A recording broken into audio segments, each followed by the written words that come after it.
of the screen for me, and I know other computers will be different, but it took me a while.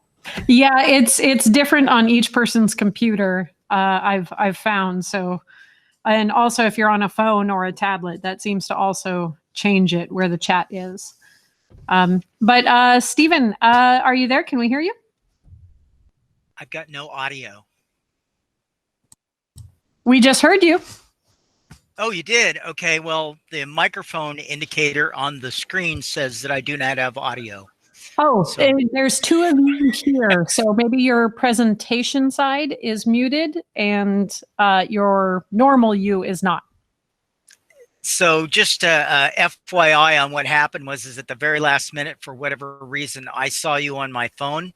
So we're getting my streaming video from my phone and the audio from my computer. That makes sense. All right. Would you care to introduce yourself? Hi, my name's Stephen Childers. I've been flying in the Northwest for over 20 years. I'd like to thank you guys for having this quorum, this question and answer period. It's very, very nice of the Kite Museum to set this up, and I appreciate your particular help with the problems that I've experienced this week getting audio and video. It's been a very big help for you guys to follow up on everything, and I appreciate that. Having said that, like I said, I've been flying for over 20 years. I moved up to the Northwest, and one of the items that I in particular wanted to do was find a place where I could fly kites on a regular basis, and the Northwest was my pick. So without going into detail, basically, I have an interest in kites. I've been flying gliders. I've flown model airplanes, model rockets, and a variety of different items, and have a passion for flight and items involved with flight. And it doesn't bother me that dual liners or quad liners, or even the people quote with laundry on the line, I will talk to you about kites because I just am passionate about the subject. So without any other items to talk about myself, let's talk about what is a fighter kite. So if you look at the Wikipedia page, which obviously you guys could pull up if you want, there's a very basic description of what fighter kites are. It suggests that a fighter kite is a flat kite with an unstable flight characteristic, and it is normally made from several simple materials, them being, like I said, like I was going to say, paper, bamboo, light plastics of various types. Depending on what country you go to will determine what the materials are that the kite is made of. Obviously, they'll use what's available in their area. And of course, bamboo is grown almost everywhere in the world. So bamboo would be the #1 item that they would pick. Having said that, what are the basic characteristics of a fighter kite? Well, first, let's talk about this description in Wikipedia. They suggest that a fighter kite has a single line. It does. So I agree with that. It says that it has an unstable flight characteristic. This I would not agree with wholeheartedly. I would put it with a caveat saying that because it doesn't act like a static kite, it doesn't sit in the sky quietly, then it's considered unstable. And I think that's, like I said, a misnomer, if you will. The kites have to do some things to be able to move through the sky, so they're going to be subjected to different wind conditions, and that is going to affect their flight characteristic. They do have a bow, they do have a spine, and they do have a skin. But the one thing that we don't talk a lot about in the United States is the line that they fly on. And we'll go into that more detail. But basically, those 4 items make up a fighter kite. A fighter kite can be a variety of different shapes. It can be a variety of different materials. And it can have different characteristics based on what the wind conditions are, the line, etc. So, do you want me to pull up the presentation right now? Yeah, if you could go ahead and pull up those the slides of the different styles of kites, we'll go ahead and talk about some basic information about each of them. Just start with the first one, and whatever pops up, I'll talk about it. And we're going to try to do, you know, like a 30 or 40 seconds on each one. We don't have to go into crazy detail about them. All right, just a second. I just had a whole bunch of requests to join. I got to click through them first. So while she's doing that, let's talk a little bit about the history of fighter kites. Obviously, fighter kites, anthropologists believe that fighter kites probably originated in China, spread to Japan, India, Pakistan, etc. Throughout Asia, you'll see a variety of different kites. As we see here, we have a picture of an Indian kite. You'll notice it has a straight spine and a bow at the top. This kite appears to be made of paper. Normally, there will be a high aspect ratio kite. They're wider than they are long. The ratios will go into just some basic information about the ratios, but just in case you're wondering, it is a little bit larger, a little bit wider than it is long, and that's going to cause it to have certain characteristics in the wind when it's flying.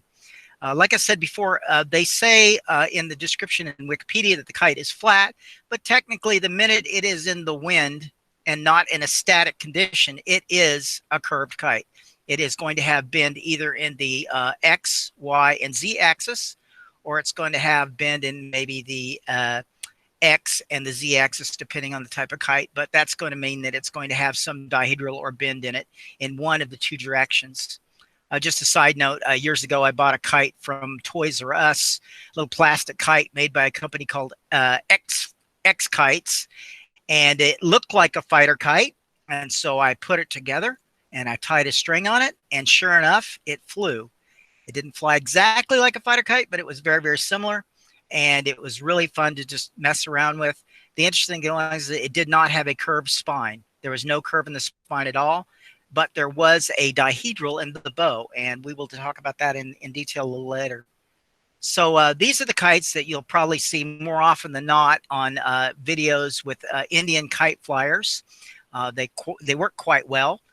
They can be purchased for not very much, usually around 40 rupees, which is about $1 over there. Unfortunately, we can't get them over here that cheap because we have to pay for the shipping. But very robust for what they're made of. They make them out of all organic materials, obviously, because it's paper, starch-based glue, and bamboo. If it's cut or released from the line, it will land on the grass, and within a few weeks, it'll decompose, and that makes it really, really nice, because we'll go into that a little more about why they cut their kites instead of doing other types of combat. If we could go to the next slide, please. This is a Pakistani kite, and you guys may or may not have seen them. This is just one style of Pakistani kite. Pakistani kites and Indian kites will always be built according to tradition and the local environment. What the wind conditions are in that area will dictate what the shape of the kites are over a period of, we'll say, thousands of years. They pick styles and shapes that they are comfortable with and fly well in the wind conditions that they fly in. Most of the festivals are held early in the year, and those wind conditions will be light to moderate before the monsoon season, so they will fly this style of kite. There's several others that are available, and if you look on Wikipedia, it has listed several different types of Pakistani kites. They fly quite well. Again, straight spine, a bamboo bow made of paper. They've obviously embellished this with a little bit of gold foil. They fly quite well. They're a little flattish for my style, and I say flattish. They fly in a flat, large circular motion when they do go into a rotation, and we'll go into why these kites rotate, why they change direction, and how they do that. So if we could go to the next slide, please. This is a Japanese hata. It kind of looks like an American style kite. I'm sure you're familiar with a standard American style kite like this. If you'll notice something unusual, we're looking at the front of the kite, you'll notice that there's tassels on the tips of the kite. The way they balance their kite is a little different than, like, say, the Indians, the Pakistanians. Indians or Pakistanians will sometimes puncture a hole in the skin to change the balance of the kite or make it rotate in a different direction. In this particular style of Japanese kite, they'll actually trim the tips of these tassels to get the kite to balance in the wind. And they can get extremely good tracking with them, even though it's a 2-point bridle. If you notice, there's one point at the very, very top and one at the very bottom. And that's a little different than we do, a little different than the Indians do, but it works quite well for them. And they will fly with these during their festivals. And they're extremely well made. They can be out of paper. I have seen them made out of synthetics, and they fly really, really well. An excellent kite for a beginner, even for a person from the United States that might not have experience with the kites. They can get really good performance. The trick is balancing. Obviously, if you have to trim the tassels to get it to track straight or balance correctly in the wind, it's going to take a little more knowledge than you may or may not have. And if we could go to the next slide, please. This is a buka. And if you have any questions about bukas or American style bukas in particular, one of the people that I would suggest you contact would be Dennis. Dennis Crowley is an excellent buka flyer. These kites in Japan are made in a 3x2 foot size for children. They also make a much, much bigger size that are flown by teams, similar to like the Rokus are flown. But these guys are, if you notice, are flown in landscape and not portrait. Most of the kites, you notice they fly in an pointed up direction. This guy's actually flown sideways, if you will. Very, very simple design, although very complex to build because the balance characteristics of a kite with this closest center of gravity to its center of pressure can cause it extremely difficult to build correctly. But they're a lot of fun to fly. Dennis, like I said, is probably the one in the club that has been flying these the longest, and he's normally builds his in a 15x10 size. Like I said, that's a really good kite if you want to try something a little more unusual. And the spin characteristic of these in particular is different than that of an Indian, a Pakistani, or even American style. If we could go to the next slide, please. This is a Korean kite. We don't see these very often in the United States. They're just not flown as often here. This one's a little different than the ones I've seen before, but you'll notice it's a hole in the center. Obviously, this allows flying a little bit heavier wind because it has less surface area for the wind to catch.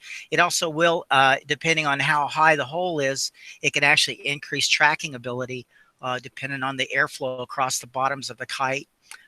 These guys actually are bowed at the very top. And you'll notice they're flown in landscape, so they look a little different than a Japanese buka, but the construction technique is very, very similar. They usually use bamboo and paper, and I have not seen one of these in a synthetic, but I believe they probably do. And later on, we'll talk about what type of reels they use to roll their line in, because the Koreans have something I thought was interesting. I saw in a video years ago, and we will go over that a little later. If we could go to the next slide, please. This is an United States American style fighter kite. This is what I would consider the most common style. You'll notice it looks very much like an Indian. That's probably because the Indian kites were directly affected the style that we built, or the shapes that we build. It can be built out of paper. It can be built out of synthetic material. Some of the materials we use are even more high-tech than usual. We use a material called Orcon sometimes when it's available. It's a very, very high-tech material that uses a vapor barrier inside of aircraft, inside the fuselages, and it's extremely lightweight. It has a scrim in it, so it doesn't tear easily, and we love this stuff. Unfortunately, it's become harder and harder to find, and it might be easier to find unicorn tears than it is to find brand new rolls of Orcon. It's just gotten to be that difficult to find. I built these kites out of polyester. I built them out of mylar. I built them out of paper, and I've even built them out of Icarus, which is very, very popular with a lot of the guys that are building the dual lines, quad line kites. Normally, this kite will have a fiberglass or carbon fiber bow, but the spine can vary. It could be bamboo. It could be all carbon. It could be a number of combinations of those. I personally build some ones that are not just carbon, but actually carbon fiberglass composite. And because of the using a synthetic material, you can put a permanent bend in the spine, but what you'll usually do is you'll put some type of tensioning line so that you'll have a slight amount of curve in the bend of the spine, so the kite has some amount of bow in it, because you have to have a little bit of bow in the spine, or you have to have a little bit of bend in the bow. If you don't, the kite will not fly very successfully. Having said that, I say that with a one addendum. If you look at a Brazilian Pippa, they fly a little bit different than American kites, but they basically are as flat as you're ever going to get in a kite. If you guys are interested in a little bit different styles, I actually have a kite that I build that uses a split tail. It has a bamboo upper spine, and then the bottom part, instead of having a continuous spine, actually splits into two as a set of battens, and it makes it into a split tail kite. I've had extreme success with these and really enjoy them.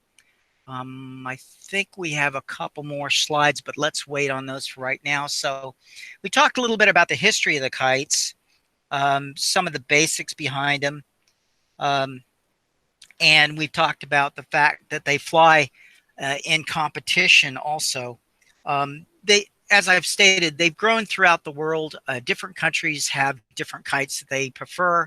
And like I said, over a period of sometimes thousands of years, they may have picked a style that they really enjoy. And that's going to determine how they fly them. But it's also going to determine how they compete with them. If you go overseas, they compete by actually cutting line. And what they use is a glass-coated line. They use normally an organic line.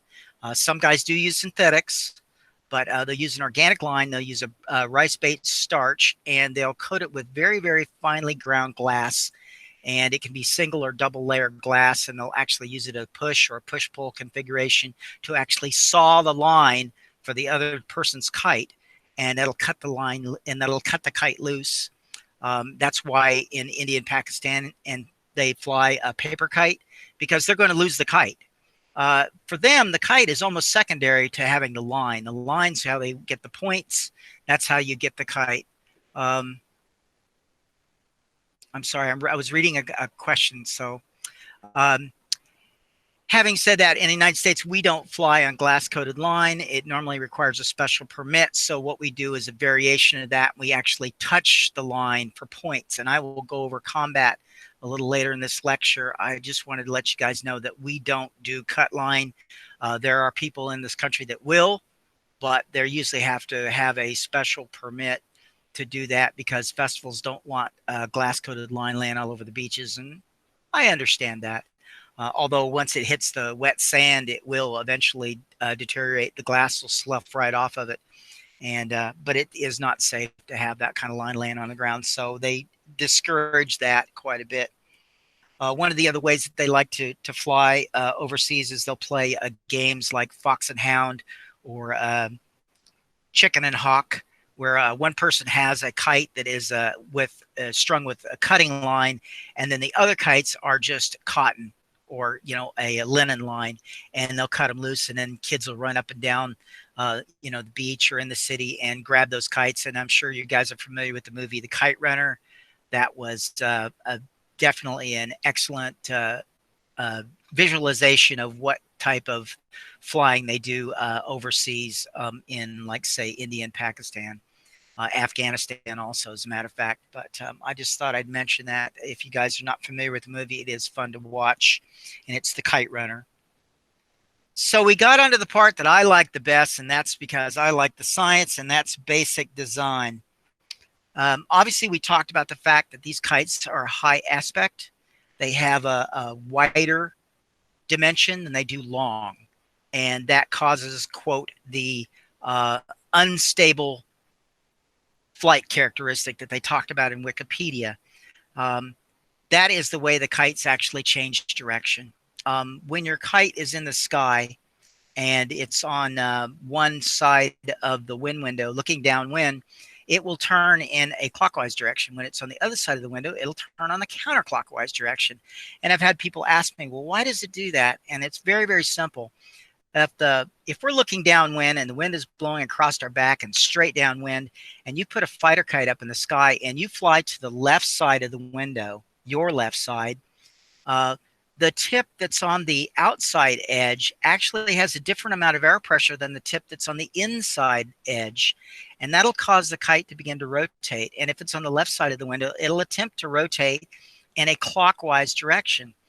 And now that obviously is dependent on pockets of air. You can hit a pocket sometimes and actually reverse the direction of the spin. But normally, if the airflow is consistent, that kite will attempt to go into a spin in that direction.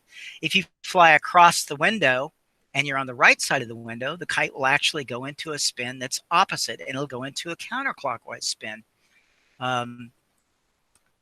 And that is an excellent way to lead into the fact that you say, well, we understand that, but why would you want to do that? Well, that's how you change direction. The line that we fly on, because we're flying a single line kite, the line becomes the gas pedal, the brake, the steering wheel, etc. And so you can control all of your functions of the kite just with that one line. Let's assume for a moment that the kite is well balanced, and balance points are going to vary from kite to kite. Obviously, this kite that we saw up here, this USA American style fighter kite, if you look at it, like I said, wider than it is long. If you measure from tip to tip, and then you measure up about a half a point where that cross point is on the spine, you'll notice that there's a very, very close correlation to the actual center of gravity of the kite. Now, I'm not sure if you understand the basics behind aircraft wings. I was wondering if we could probably put that slide up with a picture of a wing. That's a good picture, but that's the one. So this is a basic picture of a wing, and we know that a kite is not an aircraft, but let's use this as for an analogy, just a starting point. You notice it has thrust, it has drag, it has lift, and it has gravity. Well, on a fighter kite, the wing structure, the skin itself, actually becomes the wing, if you will, and the center of gravity and the center of pressure on the kite operate very, very much like an aircraft wing. Now, obviously, in an aircraft, you have thrust, and that is produced by an engine. Kites don't have engines. Gliders don't have engines either, but they still work the same way. So let's say this is a glider wing.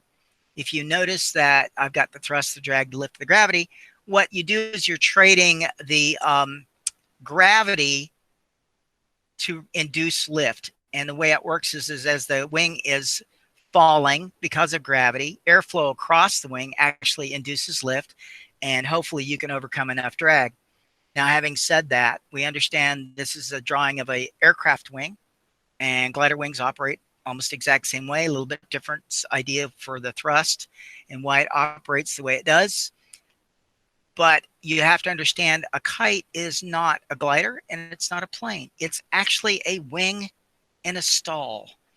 And because of that, the angle of this wing would not be level as it is here. It'd actually be the incident of angle would be probably between, say, 5 and 8% or something like that. And it would actually be angled up because the line is tied to the kite. It continues to fall, if you will, through the air, but because of the air flowing across the surface, it induces lift, and thus the kite stays in the air. Thank God.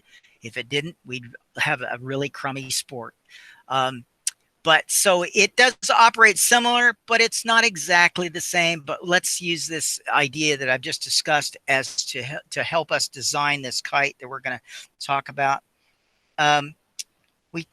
We know that we want to have if you look at the airplane wing, the center of gravity is actually in front of the center of pressure. If you look at a rocket, it's just the opposite. So let's look at this plane wing or this kite, if you will. If the center of gravity is in front of the center of pressure, that means the majority of the air pressure is going to be on the lower portion of the kite, and thus it's going to, like I said, lift. So when you're designing your fighter kite, you can use pretty much any shape. The location of the tips, the length of the nose, and the length of the tail are going to affect its flight characteristics, and we will definitely go into that in just a second. Before we do, I wanted to make sure and mention There are three components that make up every fighter kite's flight characteristics. It would be spin, the speed, and tracking. And when I say spin, I'm talking about spin of the ability to go into a spin or propensity for spin. You can't have all three. You can have a compromise of one of the three. If you have a kite that spins extremely well, you're probably not going to have a kite that tracks real well. It might be quite fast, but it's probably not going to track. If you build a kite that's extremely fast, you probably might have good tracking, but you're probably going to have very, very poor spin characteristics. So when we design fighter kites, we try to design them around the idea that they have a good compromise of these three factors: spin, speed, and tracking. The materials themselves can actually make a difference in the way the kite flies. If you use a very slick material, the kite obviously will fly a little bit faster, possibly. If you have a very porous material or very soft material, you can actually have a kite that flies a little slower. That may be advantageous if you want to have a kite that's more controllable. And, you know, maybe you're not the newest kid on the block and you want to fly a kite, but you're a little slow on hand speed. You might want to design a kite with a softer material. That way it'll just fly a little slower. Having said that, you can also add panels on a kite where you actually have softer material in one position and a harder material on the other, and that can increase kite speed, or it could increase tracking, or you could possibly do a combination of the two.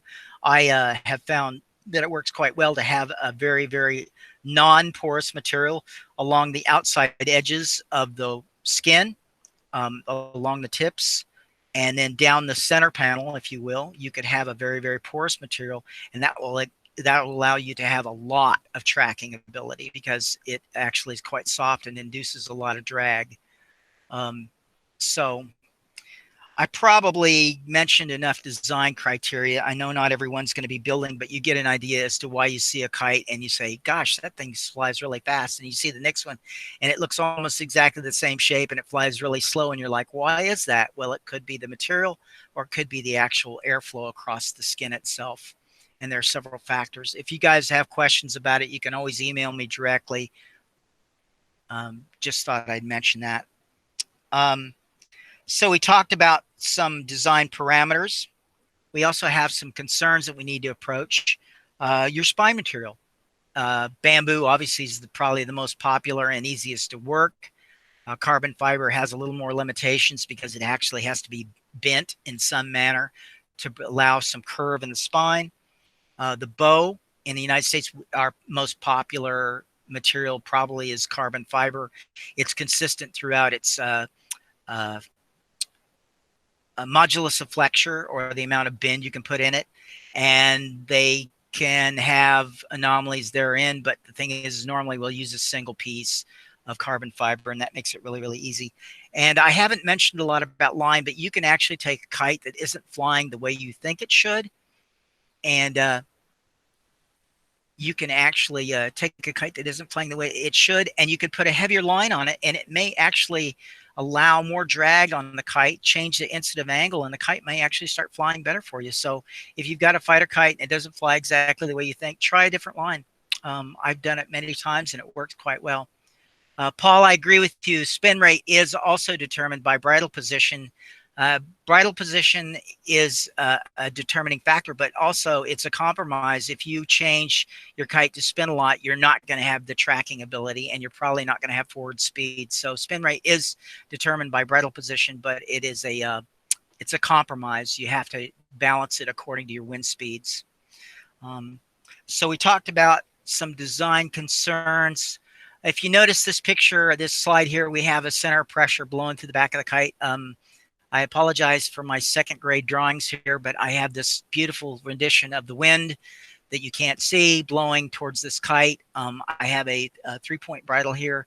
And if the kite was perfectly balanced and it's in the wind, if it's flying directly downwind and it's a fighter kite, if you bumped it up as Paula suggested to make it go into spin, it would spin. You can also bump it down and you'll see two things happen. Either one, it'll go into a rocking motion that rocks from side to side. That's commonly referred to as cobraing, like the snake, or it'll actually go into a flat spin. Having said flat spin, depending on how much bow's in the kite, you might actually get quite a good spin. Again, Paul is correct. Spin rate is determined by bridle position, but it's also determined by the shape of the kite. If you have a kite that has more airflow across the top, it might actually reduce the spin rate even if you change the bridle position. And that's something that you'll have to look at as you build, if you decide to build the fighter kite, is what shape to use. As long as the kite sticks to some really basic parameters, you probably can get a good flying kite, because fighter kites can be just about any shape you want. Since Paul mentioned bridling and towing, normally when fighter kite builders build a fighter kite, what they do is they do what we call a table tune, and it'll actually preload the tow point on the kite before we take it out to the field, just to save us a little bit of time and make it a little easier to tow, to set the tow point. What we'll do is I personally, when I build a kite and I've set it up with this configuration that you see in the slide, I actually put the tow point to where, if you do a table tune, lay the kite flat on the table and raise the nose about 3 degrees. I'm just going to say that as just a rough figure. It might be a hair more. And that's where I'll lock the first tow point in. Once that kite is out in the field, then I can determine whether or not I need to change the tow point. If the wind obviously is higher, you want to move the tow point down to get it into a good balanced position or quiescent point. If the kite doesn't spin enough, you'll want to move the tow point up. Having said that, how much? Well, 32nd to a 16th of an inch is normally what I suggest. Some of the guys actually use a braided Dacron that's black and white checkered for their bridling line on the front, and you can actually use the little segments of black and white line to tell how far you've moved the tow point. But like I said, normally a 32nd to a 16th of an inch change in your tow point is more than enough to compensate for any changes in the wind conditions. And let's see, we talked about that. Okay, so we talked about building a little bit, and I wanted to make sure and mention there are some people that like to do what I call a dry build, where they use absolutely no moisture at all, and they basically use dry paper or something like that, and they'll build the kite on the table. They may use weights to hold it down in place while they put in the spine and the bow, and that method works quite well. I've used it often. It is not my favorite method. My favorite method is what they call wet building.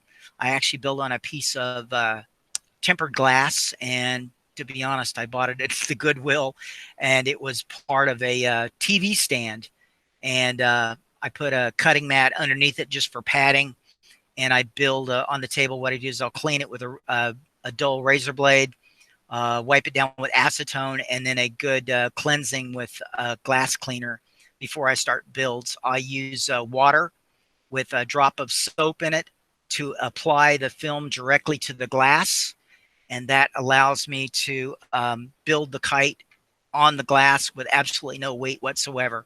Having said that, I do apply weight to the spine when I'm trying to get it to stick to the skin. So I do use weights, but not to hold the kite in place. The kite with the water underneath, when you've squeegeed it out, has such good adhesion to the glass that it won't move at all. I've had kites sit on tables for days, and they don't move. And it's a beautiful, beautiful way to build a kite.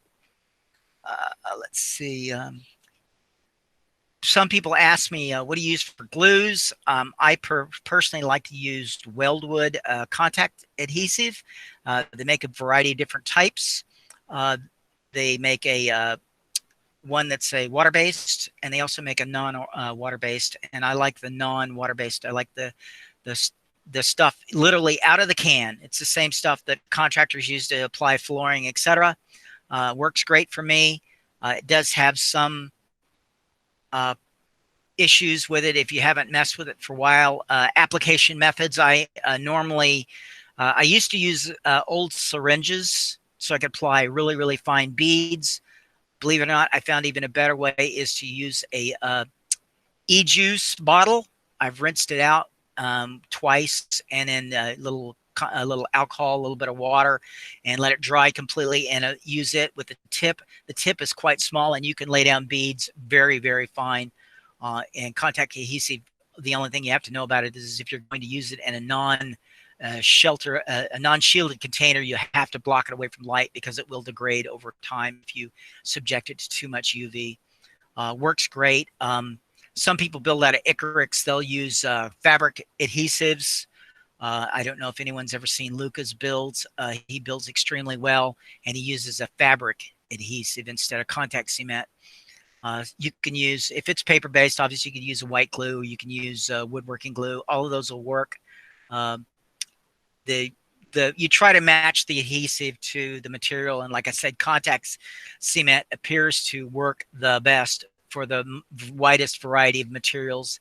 And since I built out of Mylar, polyfilm, a variety of different plastics, garbage bags, you name it, you can use contact adhesive. Although obviously some plastics will degrade, you should always test an adhesive on a scrap piece just to make sure that it's not going to destroy your beautiful kite that you just cut out and made. A side note is I've actually built a kite out of the old FedEx large envelope mailers. They're actually made out of Tyvek, and it's a paperweight, and it's a little heavy, but it works quite well. It's a non-porous Tyvek, and it works good for mock-ups. I just love it, and I've used it many, many times.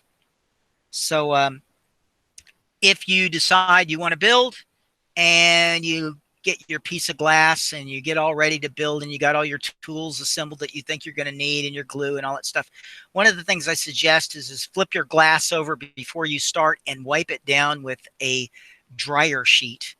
The amount of static that it will remove would be shocking to you. And then flip your glass over to use on the non-treated side. Hey, can I interject for just a quick second? Yeah, go ahead. I was able to find somewhat of an example of a wet layup, and I'm going to go ahead and share that on the screen. This is actually for a single line indoor glider kite. It's called an iFlight, and it's made by Patrick Tan, but he uses a lot of the same techniques for fighter kiting. So I'll show this. There we go.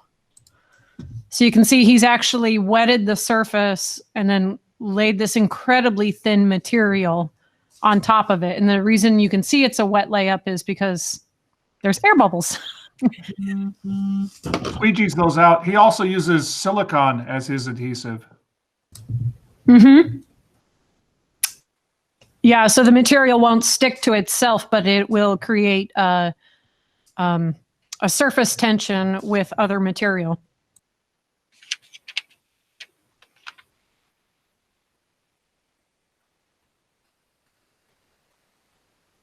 All right, so I'm back on? Yep, Good. you. Cool beans. Thank you for that. I'm glad someone showed a picture of something that I do because I don't usually take pictures of my builds.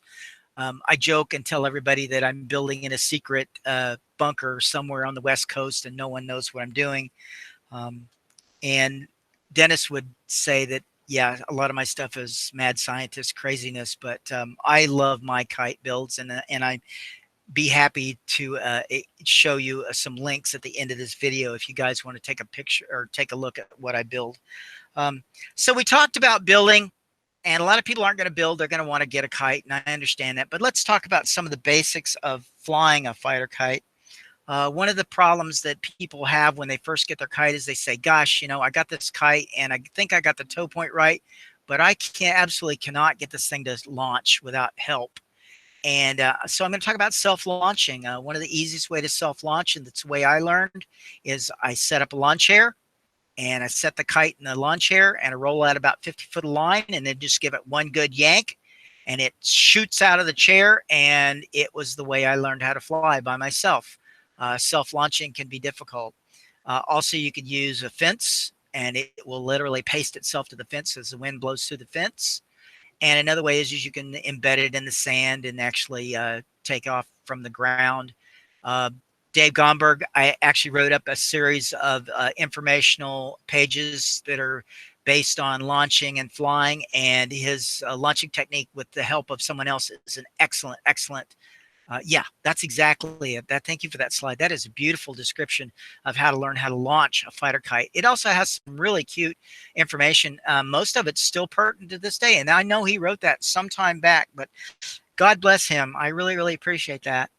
And it talks about maneuvering. It talks about, like I said, self-launching, and probably the thing that everyone's going to have the hardest time with, and this is according to several people I've flown with, is tuning. And it goes over some basics of tuning. But like I said, basically, wind strong, knot goes down, tow point goes down, wind light, knot goes up. And like I said, you can bump it a 16th to a 32nd of an inch at a time, and that will definitely help. So in fighter kites, we talk about line control. Oh, that's a great book, Peter. That's the book that I actually started with. I was going to show you guys a link to that. That's my favoriteest book in the world. Let me tell you a side story. I'll stop for a second. I actually bought that book from a used bookstore over 24 years ago and built every one of those. And I didn't know anything about carbon fiber, so I actually bought bean poles from the hardware store and used Christmas wrap and made those, every one of those in that book, one at a time. And that's just a fantastic book, and I just love it to death. So thank you for posting that. I appreciate it, Peter. I've got several copies. I have one.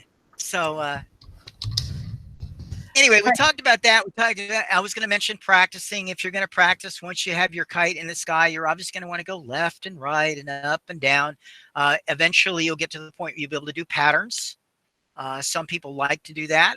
Skills competition pops up once in a while at kite festivals, where they either knock cups off the top of poles, or they paste it to a piece of netting, or one of those types of competitions. One year they actually did one at Wishkef where they flew with a pin attached to the top of the kite and tried to pop a balloon. I personally don't like that type of competition. I don't necessarily want anything attached to the kite that could hurt someone. I'm trying to keep people as safe as possible. Having said that, in I believe it's Brazil, they'll do a version where they actually attach razor blades to the top of the kite and try to tear each other's kite up in the sky. I don't think that's a good idea, but that's okay. That's their style. I wouldn't necessarily poo-poo the idea, but I wouldn't want to practice that, especially if you crash into yourself. That would really hurt. A lot of times we're flying alone. If you're flying alone, just make sure and follow all the basic guidelines for any kite safety. Don't fly near power lines, obviously. Don't fly during a thunderstorm or lightning. Make sure and be respectful of people's personal space. If you crash into somebody, that's not good. They're not going to be happy, and you're going to make an enemy when you could have a new friend. So just be respectful of the people you're flying around. Once you actually get to the point where you're flying with some control, just be aware of your situation. Situation awareness is important, and we all know that. So just be careful. If you're flying with other pilots, try to be respectful of their personality type. Sometimes they are going to be very, very competitive. Other times they may not. They may wish to just go out and fly and be with a friend. Other ones may want to just compete. And some people just want to get out there and watch them fly. That doesn't matter. It's still all fun, and we all can sit down at the end of the day and have a beer and talk about it or whatever, and just enjoy the people you're with, because this is a rare sport and lots of fun to compete in. If you do compete, and I'll go over that in a minute. If you are involved in a festival, make sure and talk to festival heads. If you're going to be on the fields, get their permission. And if you're going to be flying outside the festival, obviously check with them to make sure that there are no restrictions. If you're flying in a park, be like I said, situational awareness. Be aware of the folks that are around you, and make sure that you don't violate their space, because we don't want to make someone unhappy. So we talked about flying in combat, and as I've stated, overseas, one of the most common methods that they fly is where they actually cut each other's kite out of the sky. As I said, they use a glass-coated line. They call it by different names. In some countries, they actually will use, in fact, I believe Pakistan, they're actually using synthetic line that's acid etched. So it has a little bit of a tooth to it, and it'll cut the other line. I don't know how safe that is, but they seem to like it a lot. Oh, thank you, Barbara. That's a good comment. I appreciate that. So they do a lot of line cutting, like I said, and it could be fox and hound, could be chicken and hawk, or it could be just cutting each other's kite out of the sky. If you go to India or Pakistan early in the year, like January, February time period, a lot of people go up on the roofs and they'll fly during like Basant, and they'll fly, every night off the top of the roof, and there'll be hundreds and hundreds of kites in the sky, and they'll cut each other's kites out of the sky. And when they do, they all yell, "Kata!" because you just cut the other guy's kite out of the sky. And like I said, that's definitely a fun thing to do, but not necessarily what we do over here because of the restrictions of cutting line. I prefer line touch. And that is the method that we fly in the United States. We actually touch each other's lines for points. The combat is set up with 2 circles, approximately 15 feet apart. They're very large circles, by the way. A pilot will stand inside the circles. A referee will stand between them. The referee will determine ahead of time what the point is going to be. He'll either use a coin toss, a die, to determine what the point is, or even what we call a fair start. She's posted this slide with a picture or a comment about a fair start. Fair start was actually the super box, and it was it either beeped for bottom or set off a tone for top, and it could even be set for a random period of time after the button was pushed. Once it sounded, or like I said, if the referee had determined the point ahead of time, he'll tell you top. And then the idea is that the fighters will attempt to try to fly over and touch the top of the other person's line. Obviously, a dogfight ensues. It may last a few seconds. It may last several minutes. God forbid it lasts an hour. But the fighters will fly back and forth in combat, attempting to get a better position to fly over the top of the other opponent's line. If he touches him, he gets the point. If the other pilot grounds, you get the point. So obviously bottom would be just the opposite. You're going to attempt to fly over and touch the bottom of the other person's line. If you touch the bottom of the line, you get the point. Pretty simple combat, normally 3 to 5 points or 5 to 7, usually determined ahead of time before competition. And one year, I believe, at Wishkef, we had 50 entrants in our competition. It was 3 days of round robin. And my God, I had some of the best time flying I've ever had. A little nerve-wracking to be flying that much, but my gosh, it was a lot of fun. And if you get a chance to fly at a festival and competition, it's well worth your time to travel to go do it. So we talked about line cutting. We talked about line touch. I wanted to make sure and let you guys know some resources. Obviously, Wikipedia has an excellent description. If you've never seen a fighter kite, it has some great pictures, etc. And they've got some great descriptions plus additional resources at the bottom of the page. If you've not been to the website for the World Kite Museum, they have excellent resources, a competent staff, and they have been nothing but helpful for our sport and a variety of other guys that have been involved in different types of kite flying, go there and off on a regular basis and contribute. And I appreciate their help because we have to be involved to keep this sport alive. Well, thank you for posting that. I had a picture of it set up to show, but you did it for me. If you've not been to the website, it looks just like this, and this is an excellent place to go to find information. If you've not seen the older site, Fighter Kite Central has resources and plans along with articles that have been archived for several years, and it's an excellent source to find plans for building the kites. She just posted that. That is great. I love that. That's a fantastic picture. I want to thank the guys that helped set that up, and I'm not going to mention names, Dennis and Bruce. But these guys really worked hard to help set that up and to get this information up there. And it's got a list of people from all of the United States that have contributed plans and information. So if you've not been there, it's worth the time to go check out. I think you guys are probably familiar with our Facebook link with Fighter Freaks. We go there quite often. We actually do Zoom meetings every so often.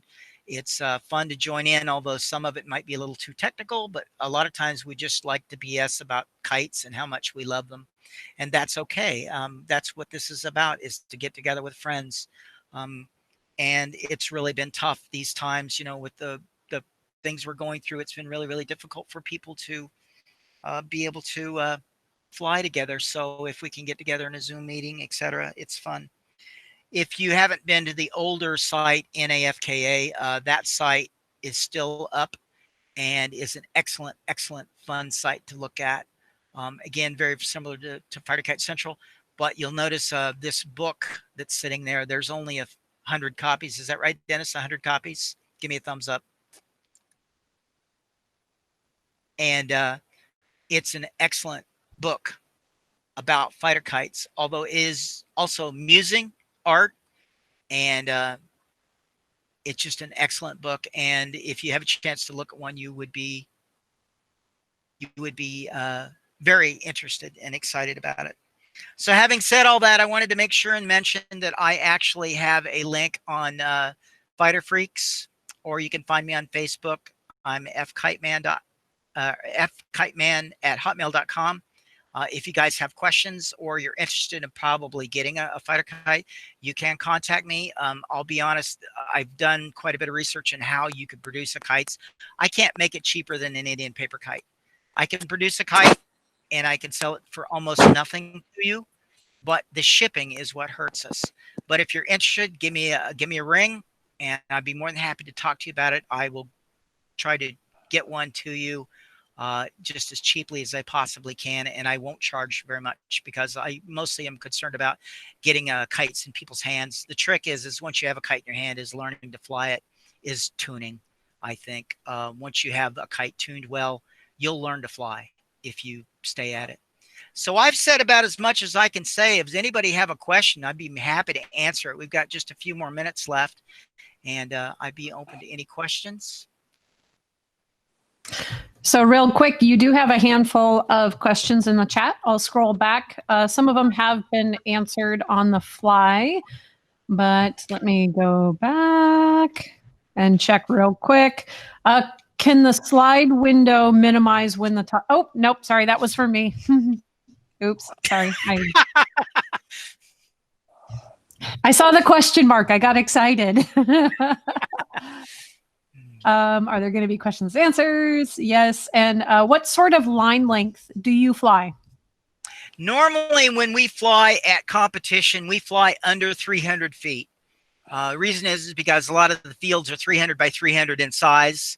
So we call it shortline competition. And believe it or not, shortline is much harder than long lining. Shortline requires you have extremely fast reaction time and good line handling capabilities. We loose line fly, a lot of us, although you can gather line in a basket. Several places around the world, they actually use a speed reel or some type of device to pick up line. But that limits our flight to line that's probably less than 300 feet, partially because of rules and partially because it's a lot easier to work with a kite that's not on an extremely long line. Can I let me turn on my camera here. Let me say that when I was in Nepal and to a lesser extent in northern India, in Nepal, there's no nice grassy pitches. So people are flying with all this rasty stuff on the ground. They don't want their lines getting all tangled in the bushes. And they fly, I have one in the house. They fly off of these big reels, and they let the line fly directly off the reel, and they can wind the line directly back onto the reel very fast. And it allows them to control the line without it piling on the ground and getting tangled or getting rasty. And so that's right. Another way to do it. And I find that when I'm fighting when I'm doing line touch fighting, I'm often on like 50 feet of line. People are just right on top of each other, just fast as lightning. That's definitely a good point to bring up. Like I said, they do fly with reels in several other countries, partially because of the conditions they're flying in, but also it makes it very, very easy to roll in line if you're pulling in, 2 or 3 feet of line on every turn of your spool. The one that I thought was probably the most interesting is about the size of a child's bicycle tire, and it had a single spoke handle. And then the reel was about 3 inches wide, and I believe they fly them with the Cubans were flying them for a while. Although it may be the Chileans, I'm not sure. I'd have to look it back up again. That's the Chilean. That I bought one from Brazil, actually. Right, and that's right. They're huge.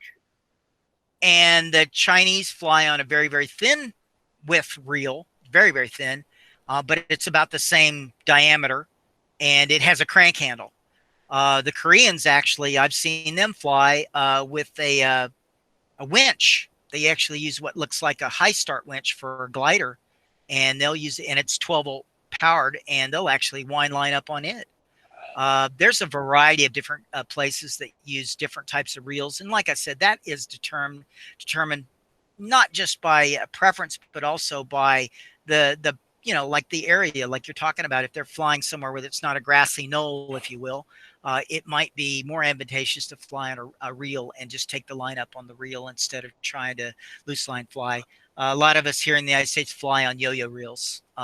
And I actually have one that's made out of wood that's, I'm not joking, is bigger than this picture. It's about that big, and it's beautiful, beautiful wood. And it's my favorite one. And I put my heaviest line on it because it has a less tendency to roll down the beach if the kite grabs the wind. But those small plastic 6 and 8 inch yo-yo reels work quite well for most flyers. Well, and they make a yo-yo reel that's called a fighter reel, where one wall is rather perpendicular to the line of wind, and one is rather angled, so it will play off of the reel quickly. So this is a standard with yo-yo reel, and they're quite popular. You can actually, I've seen these in fishing stores, and kite flyers love these. And I actually, like I said, I have one this is wood. It's actually Paduke. And I got it from a gentleman out of Oklahoma, which is interesting because I came up from Oklahoma almost 25 years ago. And he was making those down there, and he traded me a kite for that. So, build well and you can make out on the deal sometimes. He got a pretty good kite, though. I gave him one of my best kites for that. So. But I love that reel. It's got quite a bit of heft to it, and it's very, very good shape. And it's basically a big, giant wooden yo-yo reel, if you will.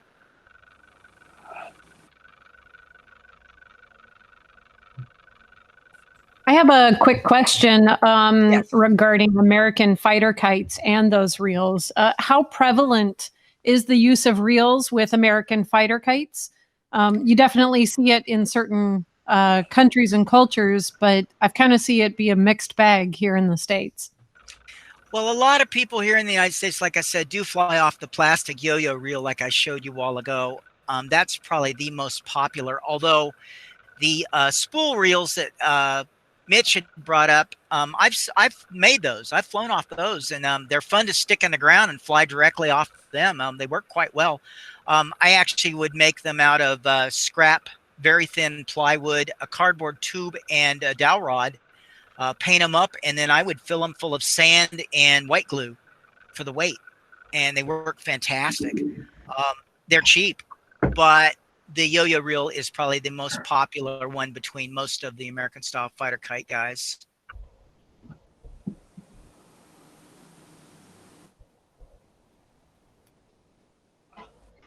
But most people are using it for line storage, not so much flying off the reel. I mean, That they're is loose lining it. Okay. Yes. And that's Absolutely. prevalent in what I've seen in you. Yes.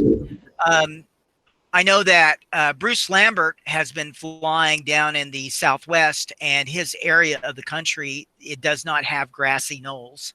It's cactuses and, quote, sticky stuff. So he's been trying flying off of a speed reel, and it's actually a Chinese-made speed reel. He's had some interesting results. I don't know how comfortably as with flying with it yet, but he said he's had some quite interesting results with it, and it's a really good kite reel to fly with if you have a problem area where you're trying to fly in an area that has a lot of debris, if you will. Just going back to the reels, I don't know if you can put me on, but I've got a really nice reel from Calcutta, and it's got shells inside it. When you spool it, you can hear that you can roll it on your hand.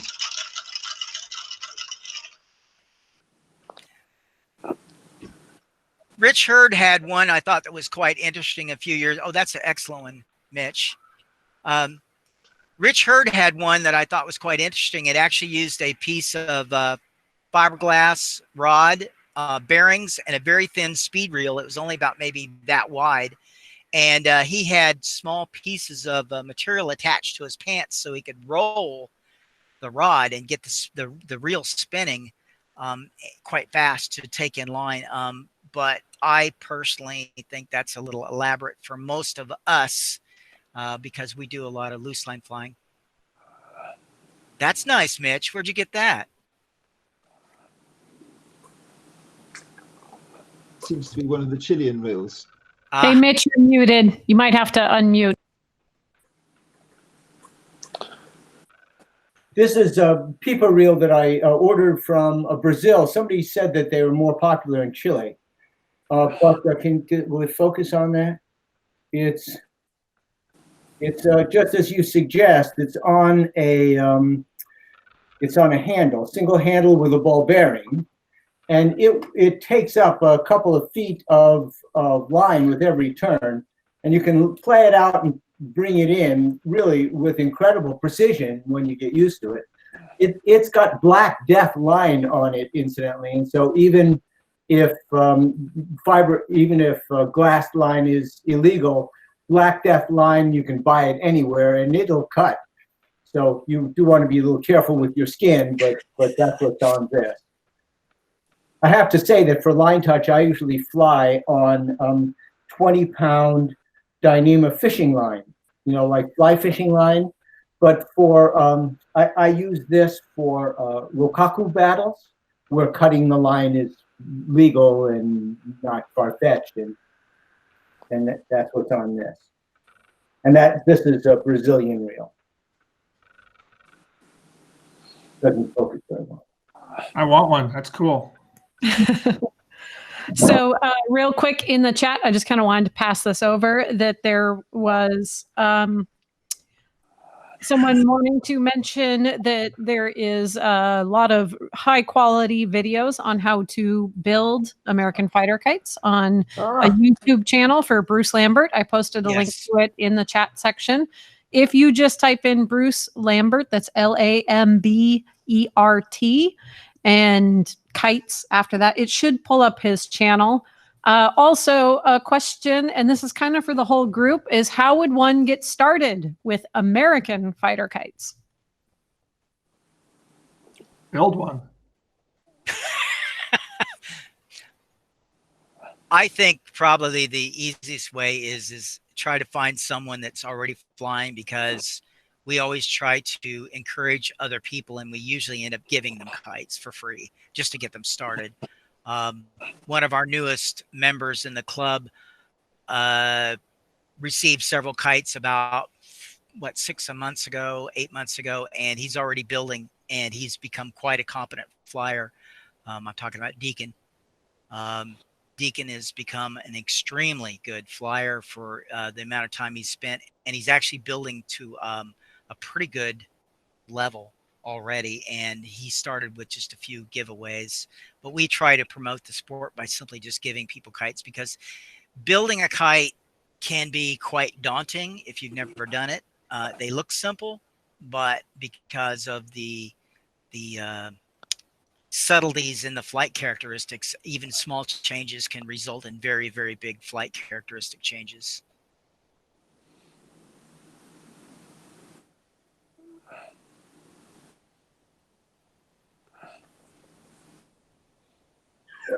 Can I say something like that? I'm not a great flyer, although I have to say that I've done okay in the nationals the last couple of years. But in so I'm not. I don't want to present myself as the world's best flyer, but I'm very eager to teach people to fly. And whenever we have a little, I'm here in the Midwest where we don't fly really big kites because the wind is so crummy here at the bottom of the Mississippi Valley. But you can fly fighter kites, you see. And so I'm very eager to teach people to fly fighter kites, and I take every opportunity. So one of the ways that I get people started, there's a place called One World Kites. I'll attach the site on the chat line. And you can buy these Indian fighter kites, and they're slow. They're a little bit slow. They're okay for precision competition, but I don't know that I would necessarily want to fight with them. But it's a great way to learn because they're a little bit more controllable and a little slow. And if you put a tail on a fighter kite, you can still direct it, you can still spin it, but it's not as squirrely and it's a less frustrating experience when you're first starting. And as you get more and more confident, you cut the tail off bit by bit until you're flying without a tail at all. And I would get started on a Patan, one of those Indian fighter kites with a little included triangle at the bottom. I would start with that before I'd move to an American fighter kite, which is a lot more controllable and fast, but a little more frustrating to learn on. But learning with a tail on the kite really goes a long way. And I'll point out, you can still buy American style or early fighter kites. A Grandmaster of VIX is still findable, not impossible to find, getting very rare. But there are other ones out there that are available.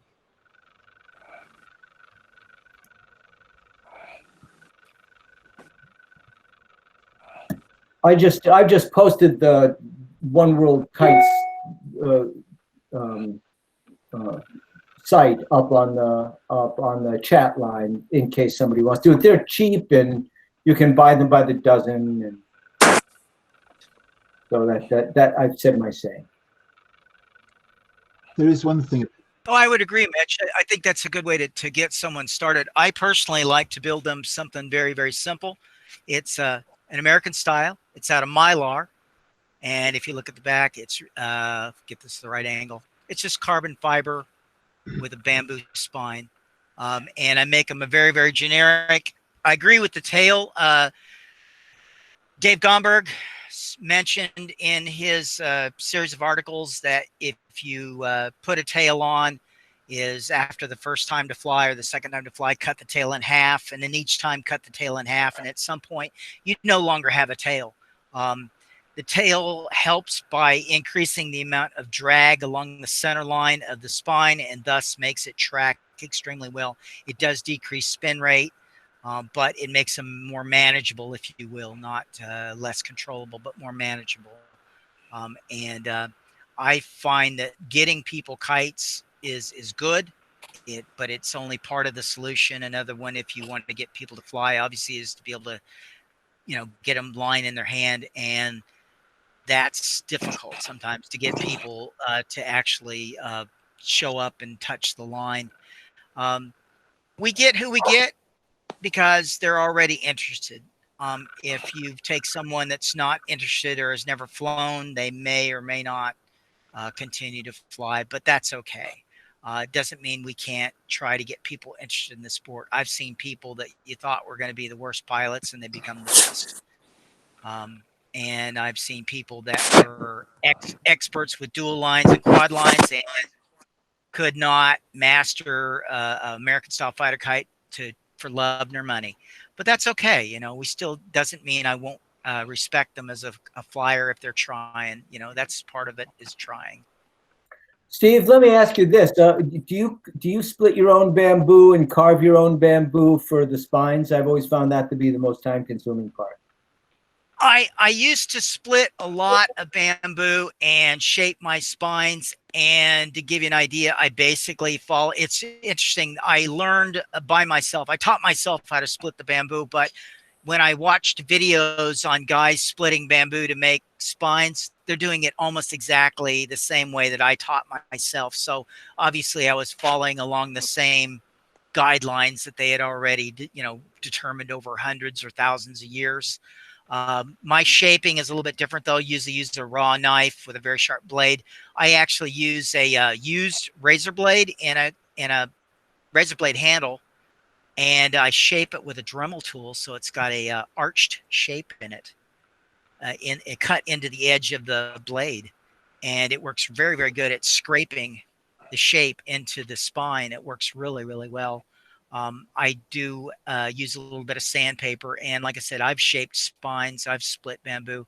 I try to get already prepared spines or bows if possible. I don't like to use bamboo bows because they are more susceptible to moisture and humidity, especially if you're at the beach. My gosh, you fly a kite one day and it's wet and they're sloppy, and the next day you fly, it's dry and they're crisp and clean with no caffeine. I mean, they're just beautiful.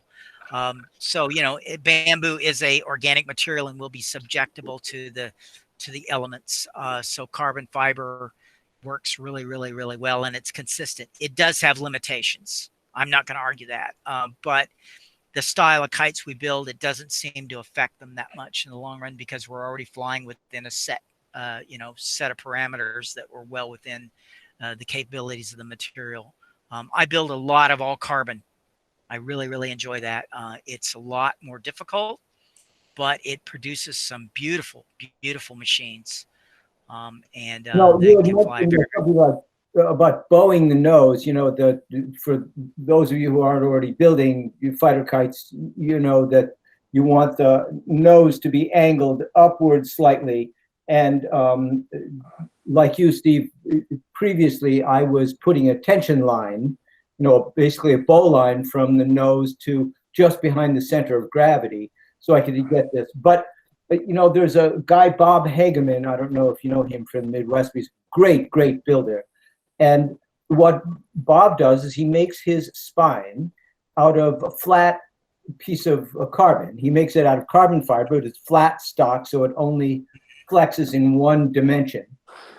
And he slides it against a single-edge razor to split it, the flat side. And then he re-glues it closed against a little curve of he epoxies it closed with a curve on it. So it's got a permanent curve on it, and it lifts up, maybe half an inch when the center of gravity is pressed on a table. And so you can, in fact, put a curve into the spine of a kite, even if it's without a tension line, even if it's carbon fiber. Yes, I agree, Mitch. But what I've noticed is that if you look at an Indian kite that's made of bamboo, yes, the bamboo does not stay curved. It flattens out when it's in the wind. So why would you induce a curve into a piece of carbon when the carbon should go flat or close to flat when it's in the wind? You're actually defeating the very purpose of the carbon fiber.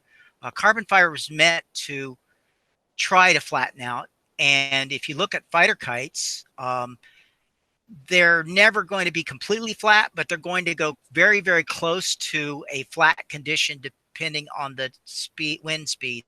Are we talking about the nose, or are we talking about the bow? We're talking about we're talking about the spine itself. Say it again. I'm talking about the spine. If you look at a bamboo bow, and you notice, you can even tell this has got a little bit of bend in it. It's bamboo, but when it's in the wind, it actually will try to flatten out. And that's because the pressure points on the kite are going to force this thing to try to go flat. Depending on the balance is what's going to depend how much curve that's going to have in it. You induce curve into the bamboo originally, but it's going to try to go flat. Surely that's a matter of the stiffness of the spine. That's yes. Right, but the bend on the front just gives you that picture. When you let the line out, the kite will naturally pitch up and stabilize. It will. Call it that way. It will. Yes. What I found with all carbon, I'm going to pull an all carbon out here, is now you and I probably build these a little bit differently, but this is a single spine.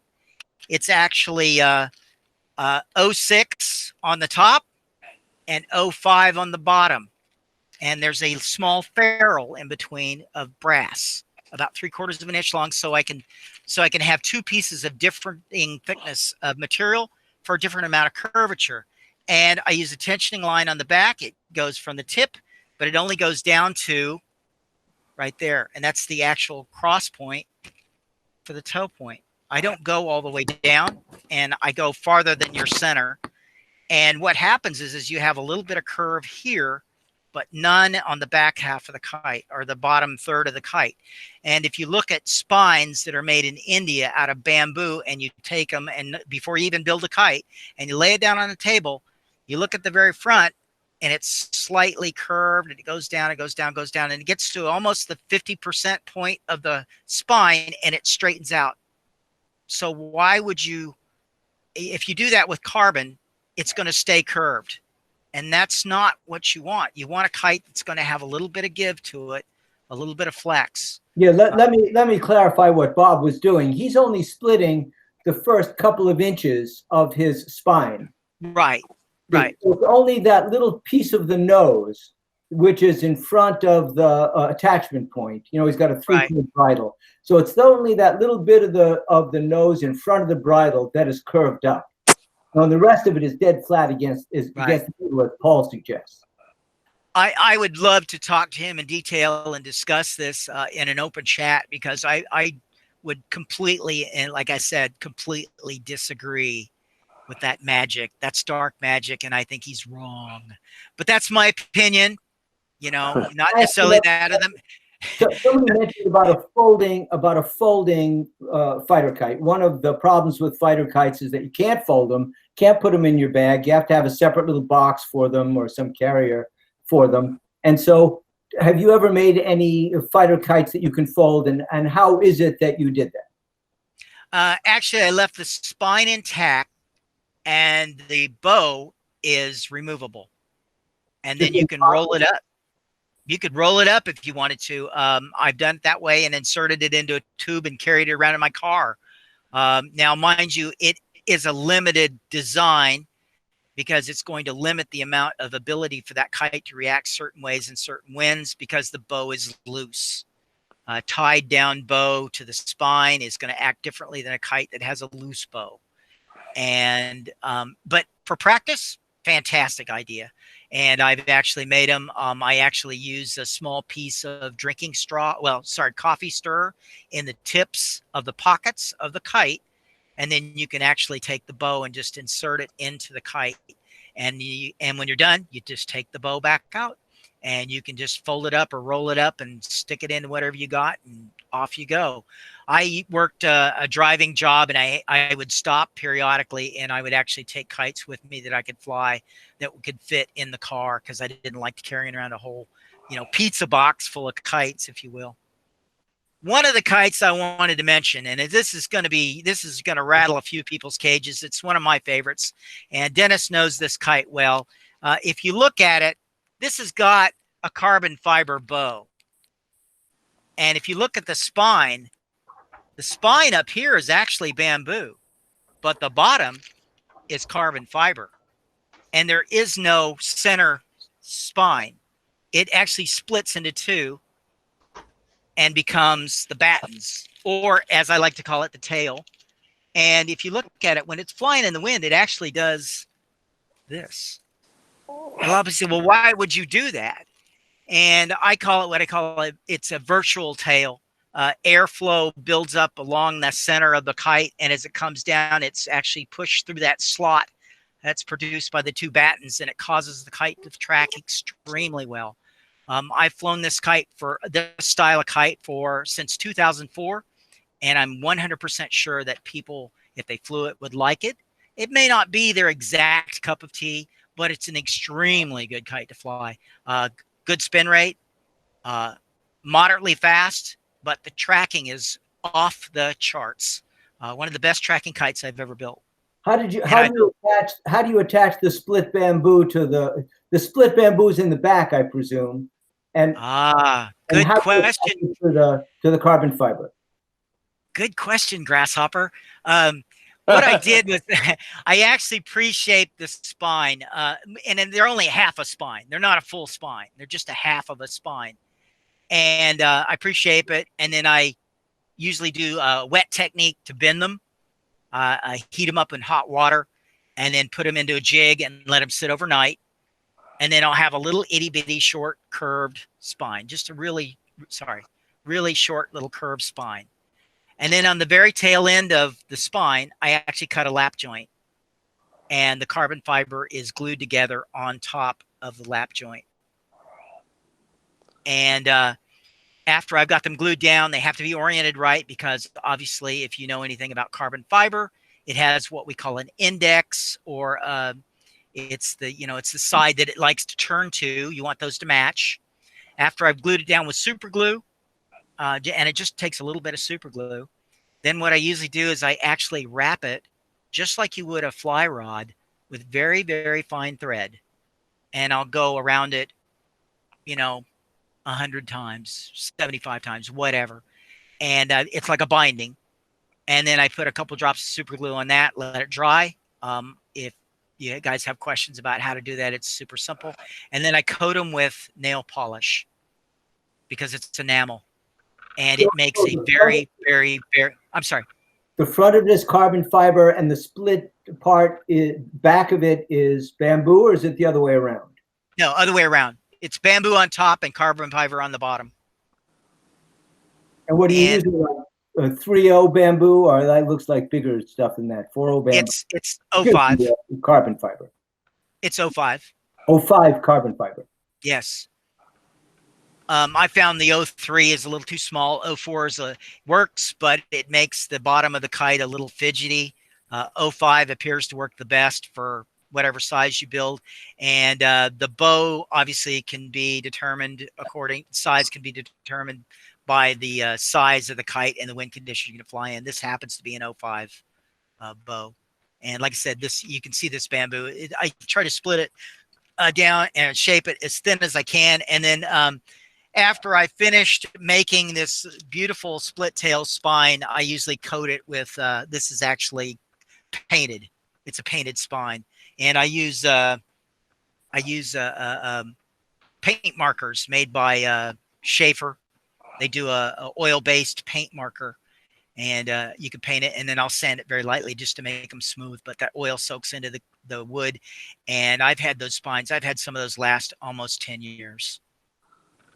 So long, long, long service life. But I originally built that.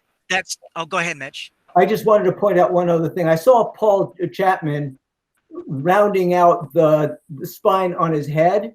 And I just wanted to point out that that's sort of a charming thing I saw a lot in South Asia.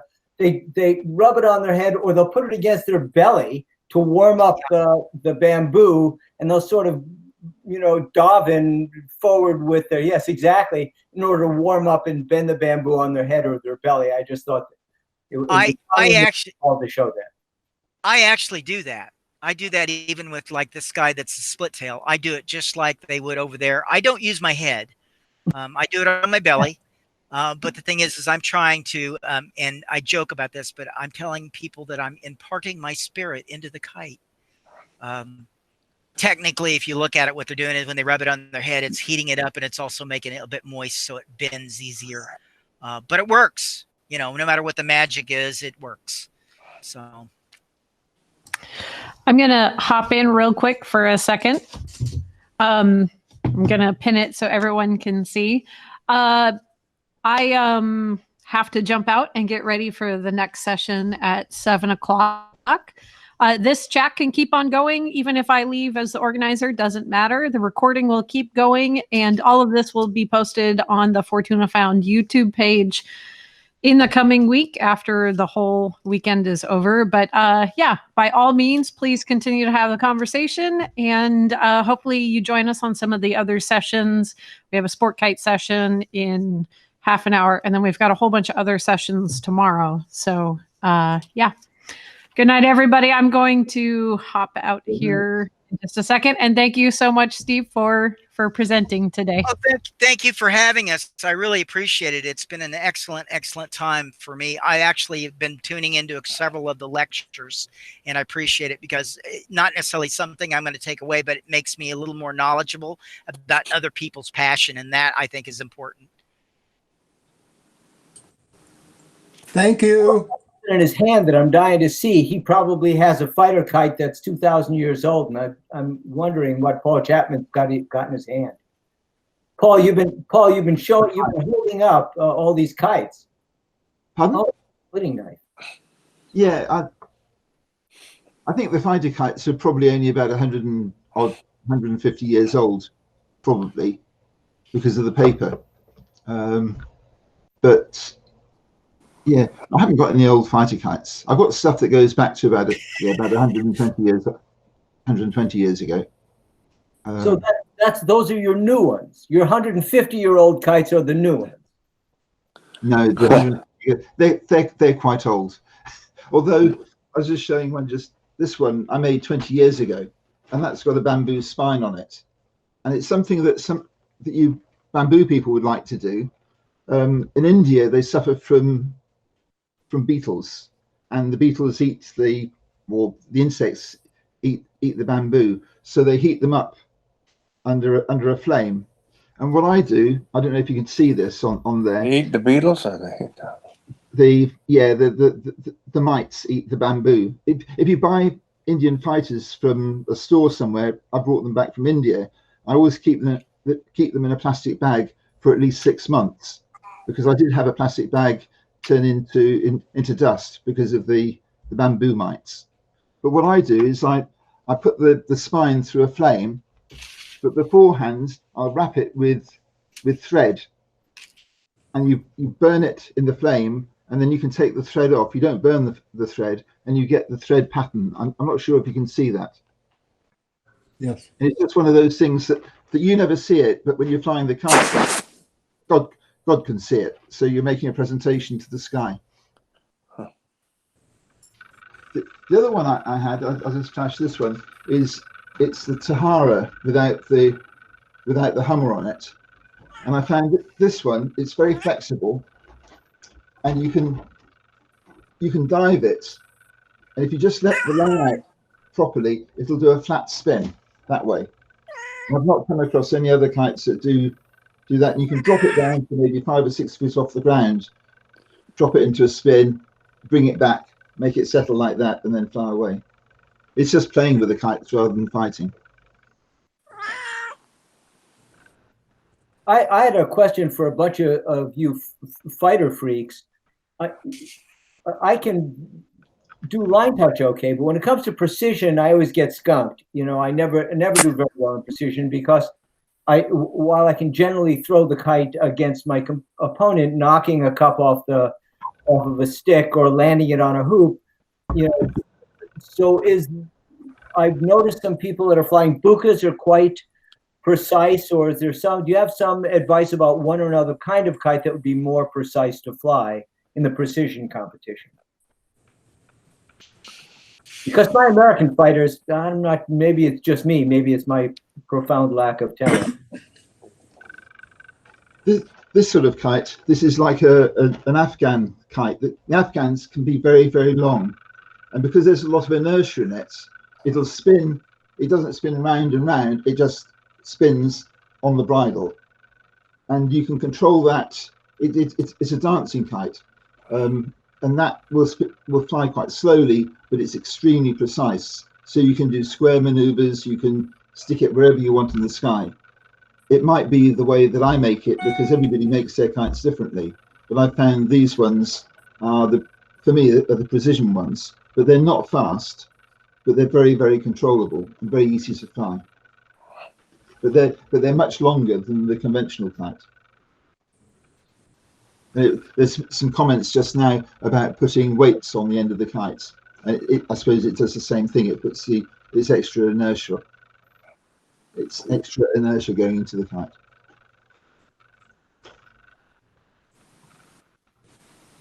Well, The reason I fly fighter kites is for combat, shortline combat, because it's the adrenaline and as I get older, the decision making and the strategies and the tactics involved at that fast pace keeps me brighter in my But you're not life. actually thinking, though, are you?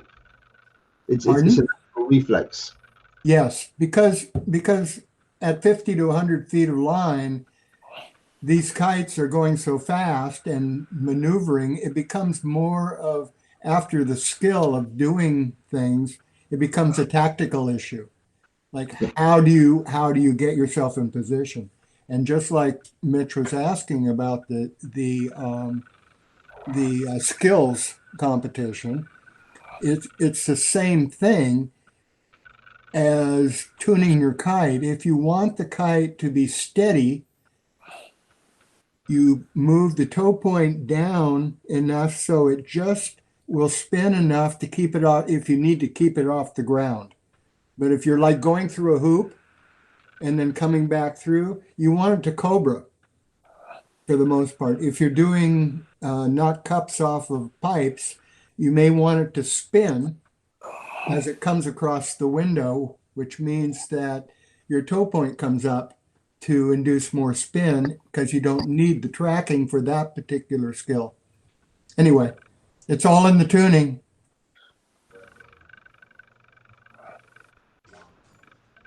Thanks, mate.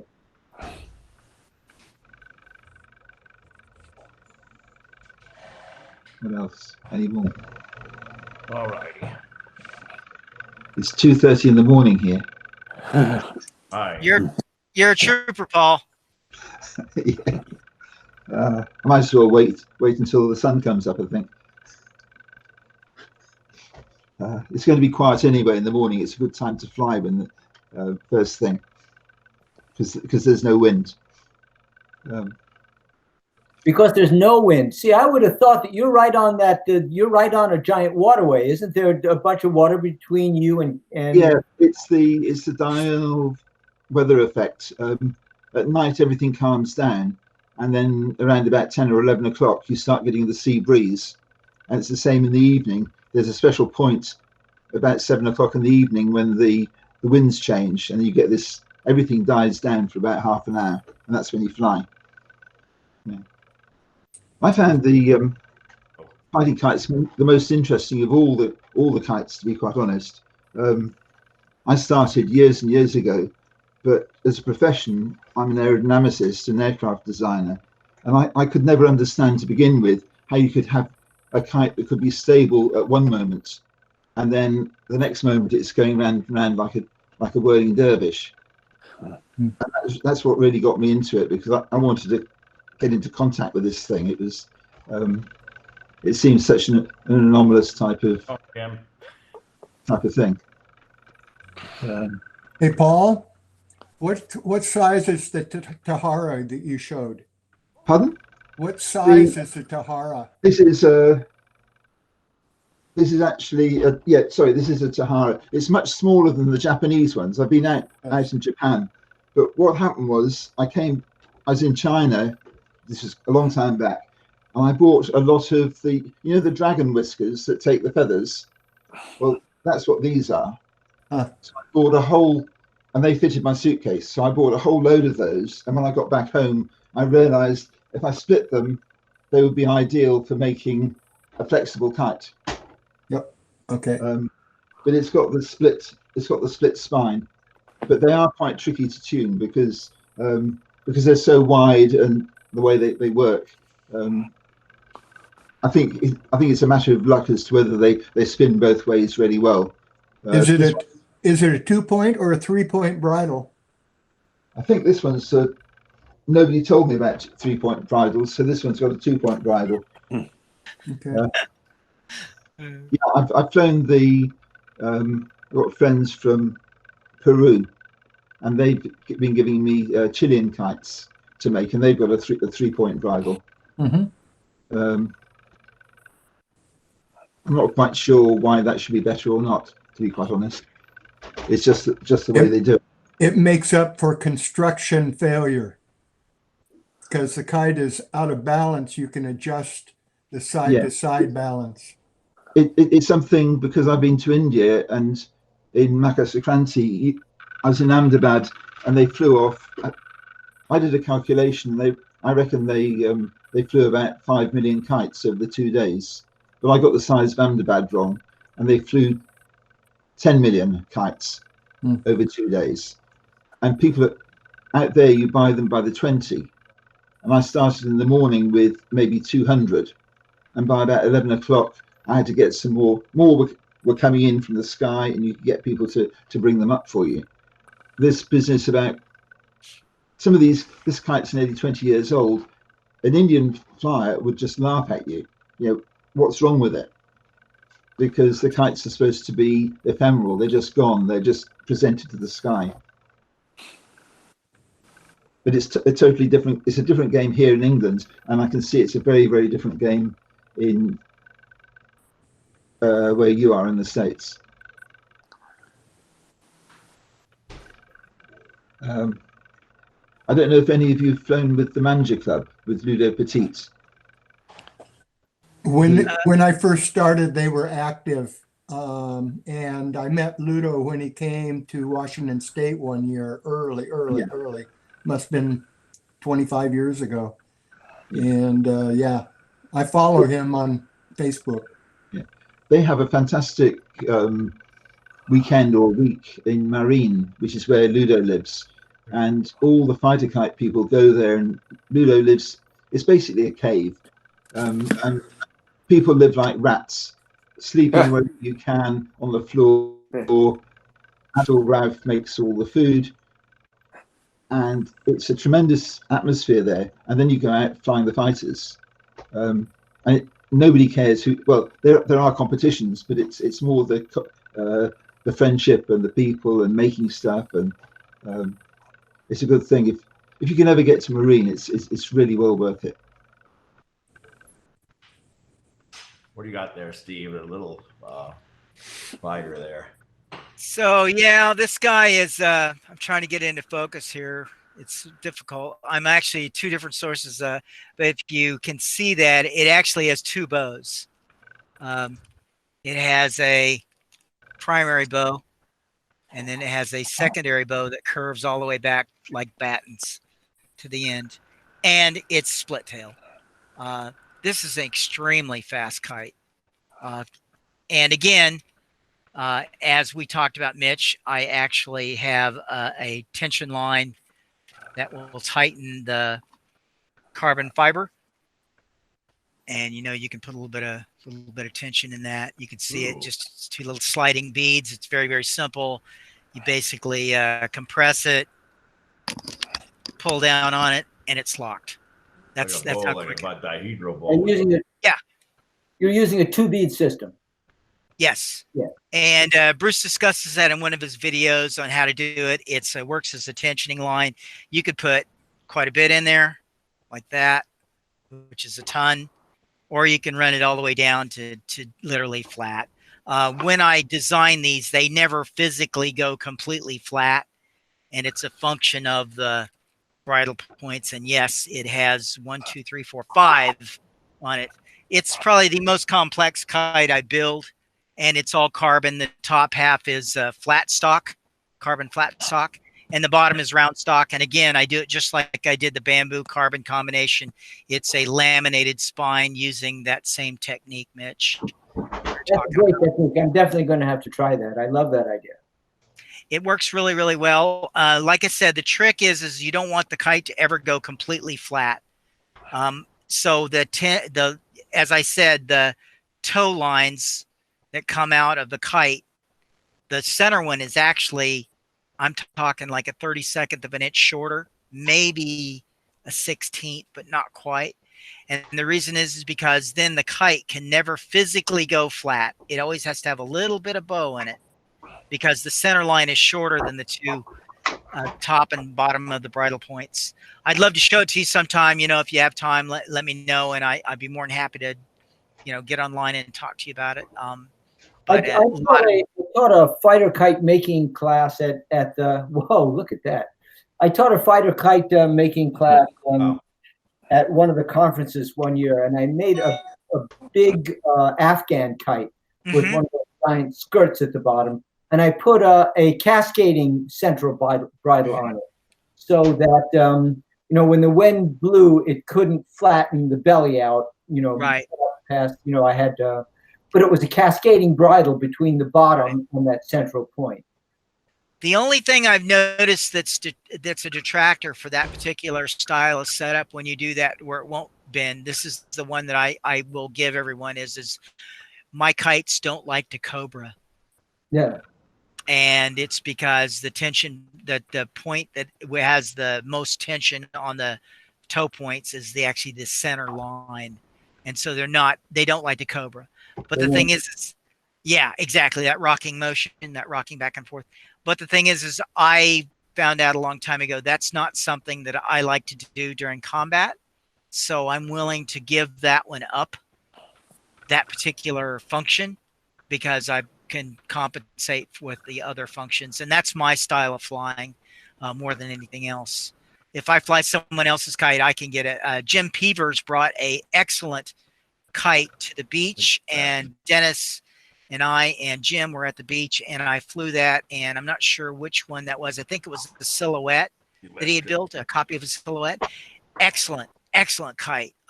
Would cobra, it would spin, it would track well, it was very fast. It was one of the best, well-balanced and best designed kites I've flown in a very long time. But having said that, it's not my kite. It's not what I like to fly, but that doesn't mean it was a bad kite. It was a very good kite, and most anybody that put it in their hand would be very, very happy to have it. And it was I have to say that I tried to make some points off of. I don't know if you guys know Fighter Dave Young, but Fighter Dave is a killer, has a real killer instinct. And so one of my most frustrating moments is when he sat and just cobra. It was a bottom point, and he stood about 24 inches off the ground. He never fouled out and just stood there and waited for me to get over him, and then he shot off like a damn rocket, and I don't think I got any points off of him at all. But I would love to learn to cobra like that. I have yet to master it. Yeah, my personal style, I don't cobra, and I don't. If someone goes into a cobra, I don't engage him. There's no reason. I don't want to try to get under him. I can, I've done it, but I don't like to. It's a little too, your points are so valuable to you. Why engage them in battle when you can avoid them and make them come to you, make them bring the fight to you, because there's no reason to go. Don't fight their war. Barbara Skaggs just hit it on the head. She said that he baited me, and that's exactly correct. Engaging. Writing. Yeah, if you've seen somebody like Johnny Singh or Gopal or Bashir or one of those guys, they'll get into a cobra and they'll get the thing within a few inches of the ground, and they could stay there for hours. But that's because muscle memory, years of training, just flying that particular style of kite, etc. And that's a tactic that they like. I learned a long time ago, if you're going to fly one of those guys and they go into cobra, don't engage them. Don't even bother. Eventually they're going to get bored, or the referee will go, hey, you guys need to engage. And then you can go over and tease them. You can poke at them. Bait him right back. Poke at the bear and get him to come out. So that falls under strategy, and everybody has their own style, their own strategy as to what they like to do. Let me ask you, builders, do you guys glue down I've seen some people that don't glue down the entire spine. They just, and I've seen this in India and Nepal as well, where the spine is just sort of patched in at the top, bottom, and the middle. And do you glue it all down the whole length, or do you just patch it in places? I just do the top and bottom and the bridle, holding it into place. That's all I do. But then, like I said, my fighters are not that precision. I make them out of trash bags, and I don't tighten mine are more like a Vic's variation of a Vic, I would say, basically. So you just have them at 3 points rather than down the whole length. Yeah, just the top, bottom, and the and where the bridle points, the bridle tied around it, basically. Cool. Is that the way you do it, Steve? No, I actually glue the whole thing in, and then after I've gotten glue laid down, like I said, I actually use a vape bottle, a e-juice bottle, and lay down a very, very, very thin line all the way down, if it's a full-length spine, obviously. And then I weight it. I actually I have a bunch of table weights that I use, and they're exercise weight, the rubber-coated exercise weights, and a couple of little sandbags, and I put 12, 15 pounds of weight on it and leave it there for at least 30 minutes. I want that thing stuck on there. I don't want it moving. But what kind of bottle are you using? And e-juice? You mean a vape? Yeah. Like you've seen the people and they use the vapes, and they're I know vaping. it is. I don't know what the mechanics look like. Hang on. I'm a doctor, and I want to recommend that people do not vape. But maybe you should throw out the crap that's in the vaporizer. And I wouldn't be able to breathe if I vaped or did anything here in Colorado. So you've probably seen these guys, people carrying these things around. They're vaporizers for e-juice. Okay. And then what happens is I empty the bottles. I use up the juice. It doesn't take very long, usually a couple days, and I run out of juice. So I take the bottle, and this is one of the bottles. It's just an e-juice bottle. And after I've emptied the contents out, I'll rinse it out with alcohol, do a couple shakes, get it nice and clean. And then I rinse it out with water, and I let it dry for maybe a day or two. And then I fill it full of the contact cement I'm using. And I've wrapped the outside with tape so it doesn't get as much light to it because UV makes contact cement break down. And the reason I picked these is because the tip on that, you can see, get it inside. There we go. Put your hand on this. That tip, you can see how small that tip is. It's like maybe 2/32 or 3/32 of an inch hole. I can lay down a line that's less than a 1/16 of an inch wide all the way down the kite. And I just started doing this just recently. Before that, I was actually using syringes and squirting glue in a very, very fine line.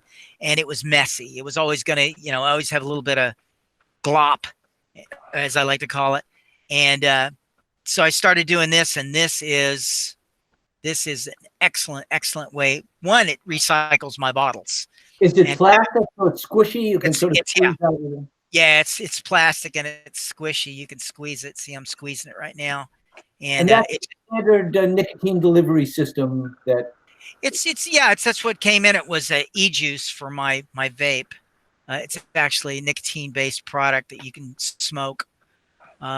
And I found those bottles just work so well for dispensing glue that I keep a couple of them around at all times to fill up. But like I said, you have to wrap them with something. And the tip doesn't get clogged. I've had to poke it maybe 3 or 4 times in the last 2 months. Cool. Every couple of weeks I'll just take a very sharp tool and poke it down. I've been building so long that I have a bunch of odd and end specialty tools, but most of my stuff's made out of junk that I've accumulated over the years. And to give you an idea how many kites I build, the first year I flew, which was 97, I built 400 fighter kites. And the second year I flew, I built 300. And the third year I built 300. And then we moved out of that house. And the landlord was mad as hell because I'd been building them on a table and cutting on the table the whole time. I didn't have a piece of glass. I didn't know what to use at the time. But I still build about 100 to 150 kites a year on a regular basis. I try to build. I don't mean to sound salacious, Steve, but I don't even do things that I like 500 times a year. Well, when you're a junkie, and I'm a kite building junkie, so when you said, how do you experiment? How do you build that kind of? I try different variations of the same theme over and over and over until I find something that I like. And like I said, this split tail that I built was accumulation of about 6 years of kites until I got to that one, and then I was hooked. That was going to be it. First one I think I built was in 2004. We went to Elma, and the club was competing on a monthly basis, and I took first place that year at Elma. And there's 10 or 12 of us competing, and the thing just, excuse my French, kicked their ass. It was a beautiful, beautiful flying machine, and I fell in love with it, and I still build it to this day. Although most of my stuff is based off of, as you've seen, most of the kites that I'm building, if you look at them, whether they're a straight spine or whether they're split, they're still based off of a Bruce Lambert design. They're based off a Donadog. That's an extremely easy kite to fly. Just really well built. Proportions are good. And actually, if you measure a Donadog, if you take the length that's 19 inches, take the length that's 17 inches, and the width is 19 inches, and if you measure it exactly, it's exactly 10% is what it is. It's 1.7 inches wider than it is long. And the other thing that's interesting is he's been building his with the center of the spine. The cross point for the wingtips is exactly 1/2 an inch above the center point of the spine. And forward, 1/2 an inch to the nose. No, 1/2 an inch above. If you drew a kite and you measure where the measure where the wingtips are, and you drew a line straight across, 1/2 an inch above that is where the center of the spine is, basically, or where the center of the center of pressure is. When I build mine, I actually put mine a little lower, because on the split tails, the curve of the spine actually is a little farther forward. Sorry, a little farther forward than it is on a bamboo spine, because the carbon fiber is so stiff compared to bamboo. So a little bit of an adjustment, but still gets the same results. And I just love building them. I love flying them. They're really, really fun to fly, fun to build. I actually posted that particular plan originally on Fire Kite Central, and I believe I listed it as a dragon. And reason was I was going to call it a dragonfly, and one of the guys in the club was a bit of a poop about that, and he didn't like me picking that name, so I just called it a dragon. And I still build them to this day. Yeah. And I still build them to this day based off almost exact same procedure and design. It just works so well. Now, obviously, my building skills have gotten way, way better, and I can build them a lot faster, because a bamboo kite for me is 1.5 to 2 hours if I have a prep spine. A carbon fiber kite, and this is not a joke, can be 5 or 6 hours of just gluing and adjusting and all the other things that I have to do, because once I've got the kite built, I actually go back through and use nail polish to close off any openings that might collect sand, touch up spots on it with super glue to keep it from adhering to certain things. And I found a good fixture for super glue, if you want to fix it, is I make up a solution of fresh water, and I love deionized water, and then I put salt. I put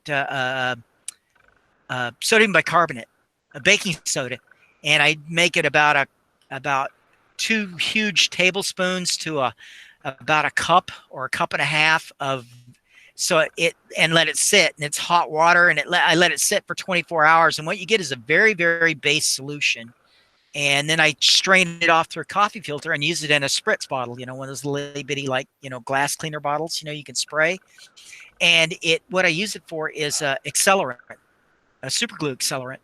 And the super glue itself is actually it's a crinoacrylic. It's an acid.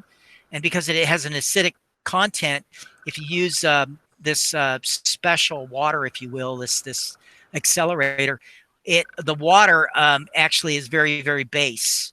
And it causes the super glue to basically fixate very, very quickly. Also, super glue, if you don't know, is quite hydrophobic. It'll absorb moisture very, very fast. So what it does is it'll actually cause the super glue to harden up very, very quickly. And you won't stick your fingers to the kite if you use it. And I've made bottles of it for years. It works great. It's a super stupid solution, but I actually got it off of a woodworking channel years ago, and it worked really, really well. if you don't, This can go on forever, but I'm looking over at Paul, who looks like he's just at the border of falling over. I'm just about, it's 3 o'clock in the morning and I need to go flying at 8 o'clock in the morning. So I've got 5 hours. So I think I'm going to say goodbye. That's the most important. Paul, thank you for being on. Goodbye, Paul. I appreciate you showing all the goodies. Thank you. One way of switching off and that's clicking the little kiss button at the top. Bye then. Bye. Goodbye. So another fixture you can use if you're using super glue is just pour rubbing alcohol on it. Rubbing alcohol. Rubbing alcohol, because the you pick the 71%, so it's because it's got a higher water content, and you pour it on the super glue, and it fixates the super glue almost instantly, and then the alcohol actually evaporates right off. You know, super glue, one of my objections to the kind of spray accelerant that they use is that it really stinks. You know, right. The kind of spray accelerant that you buy, I don't know what's in it, but it smells really bad. And right. if I could replace it with something like isopropanol, then I would. Yeah, just use the really cheap rubbing alcohol. Or, like I said, you'd make up a couple cups of really, really hot water in the coffee maker. I've even boiled it. And then you add 2 huge heaping tablespoons of baking soda. Let it sit for about 24 hours. And then just pour it through a coffee filter and collect the liquid. And you put it in a spritz bottle. And it's a very, very alkaline solution. It's not as low as, you know, it's not as far away as cryoacrylic acid is, or super glue, but it's enough that it's, you know, there's enough deviation that it causes the super glue to fixate almost instantly. But like I said, if you don't want to, Steve, you don't want to roll on. Thank you so much for this excellent talk. So like I said, I've got all kinds of building tips I've been trying to post in case people are interested in building. If you're interested in particular item that's interesting to you, just give me a buzz and I'd be more than happy to talk about it, because I can sit and talk about building and kite flying till hell freezes over and all the cows come home. I just love it. You know, I'm not, you know, that's the thing, you know, I was talking to her online about the quad and the dual liners. I have nothing against those guys, but I noticed because they're competing, they're a different animal. They're a little more aggressive, and yeah, I've been. They're a little more serious. Our competitions are super fun. Look, I've got a split. Thank you all while I roll on. Yeah. I'll see you all tomorrow. All right. Thanks. I appreciate you coming on. Oh, here it's about 99% stunt sport flyers. Yeah. Quad. Yeah. No fighters really to speak of. Right. Unless I find somebody from India at a kite festival, and of course they always disappear. You never see them again. You know, I'm like, hey, you got to get some of your people out here to come fly some of your fighters, and then you never see them again. So. Yeah. I think one of the most interesting things that's ever happened to me, and it involved a newbie coming to the field, was I was flying a kite at a school, and I was flying, you know, by myself, and I had not been flying but maybe 2 or 3 years, and some little girls came up, 3 or 4 of them, if I remember right, and they came up and they said, "Oh, what are you doing?" And I said, "Oh, flying a kite." And they said, "Well, can we have one?" And I said, "Well, I don't have any kites to give away. Plus, you probably want to ask your parents if it's okay if you accept something from a stranger in the park." And I thought, that'll chase them off. And I'll be damned if they didn't come back about 45 minutes later, and they had taken a piece of plastic, like just regular trash bag, if you will, and taken some sticks that they found in the woods and tied them together and taped them down to this piece of plastic, and they were going to fly it. And I thought, man, I wished I could just had a bunch of kites and slime just to give away, because they'd probably never continue with it. But to be that interested in that, you know, curious about flying a kite. Yeah, they did. And I didn't say this story to everybody else, but I'll tell you, I actually started flying when I was 9. And my first kite that I remember buying, my parents had bought me a kite, you know, 1 or 2 of those little paper ones you could get from the 5 and dime. And I don't even remember the name of the company. I think it was Top Flight, wasn't it, or something like that. But anyway, Martin, Missouri, or there was High Flyer, and there was Crandon Martin. They were like it may be a high flyer, yeah. Anyway, I had flown those a couple times, and then I saw a advertisement on the back of a Green Giant vegetable package. Oh, you had one of those. Those are cool. Those are like, and I saved up $5 or 5 UPCs, and I think it was $3 to ship. And it came with plastic sticks, and it was over 6 feet tall. It was clear plastic, and it had the Jolly Green Giant on it going ho, ho, ho. And I flew that thing for over a year, and I kept collecting line from the field I flew in because we lived next to a big giant hay field, probably over 400 acres of hay. Those things are nice. They're and like a nice star-shaped frame barn door. It was it was pretty much a standard American style kite. I mean, just connector in the middle. They actually patented that. Yes.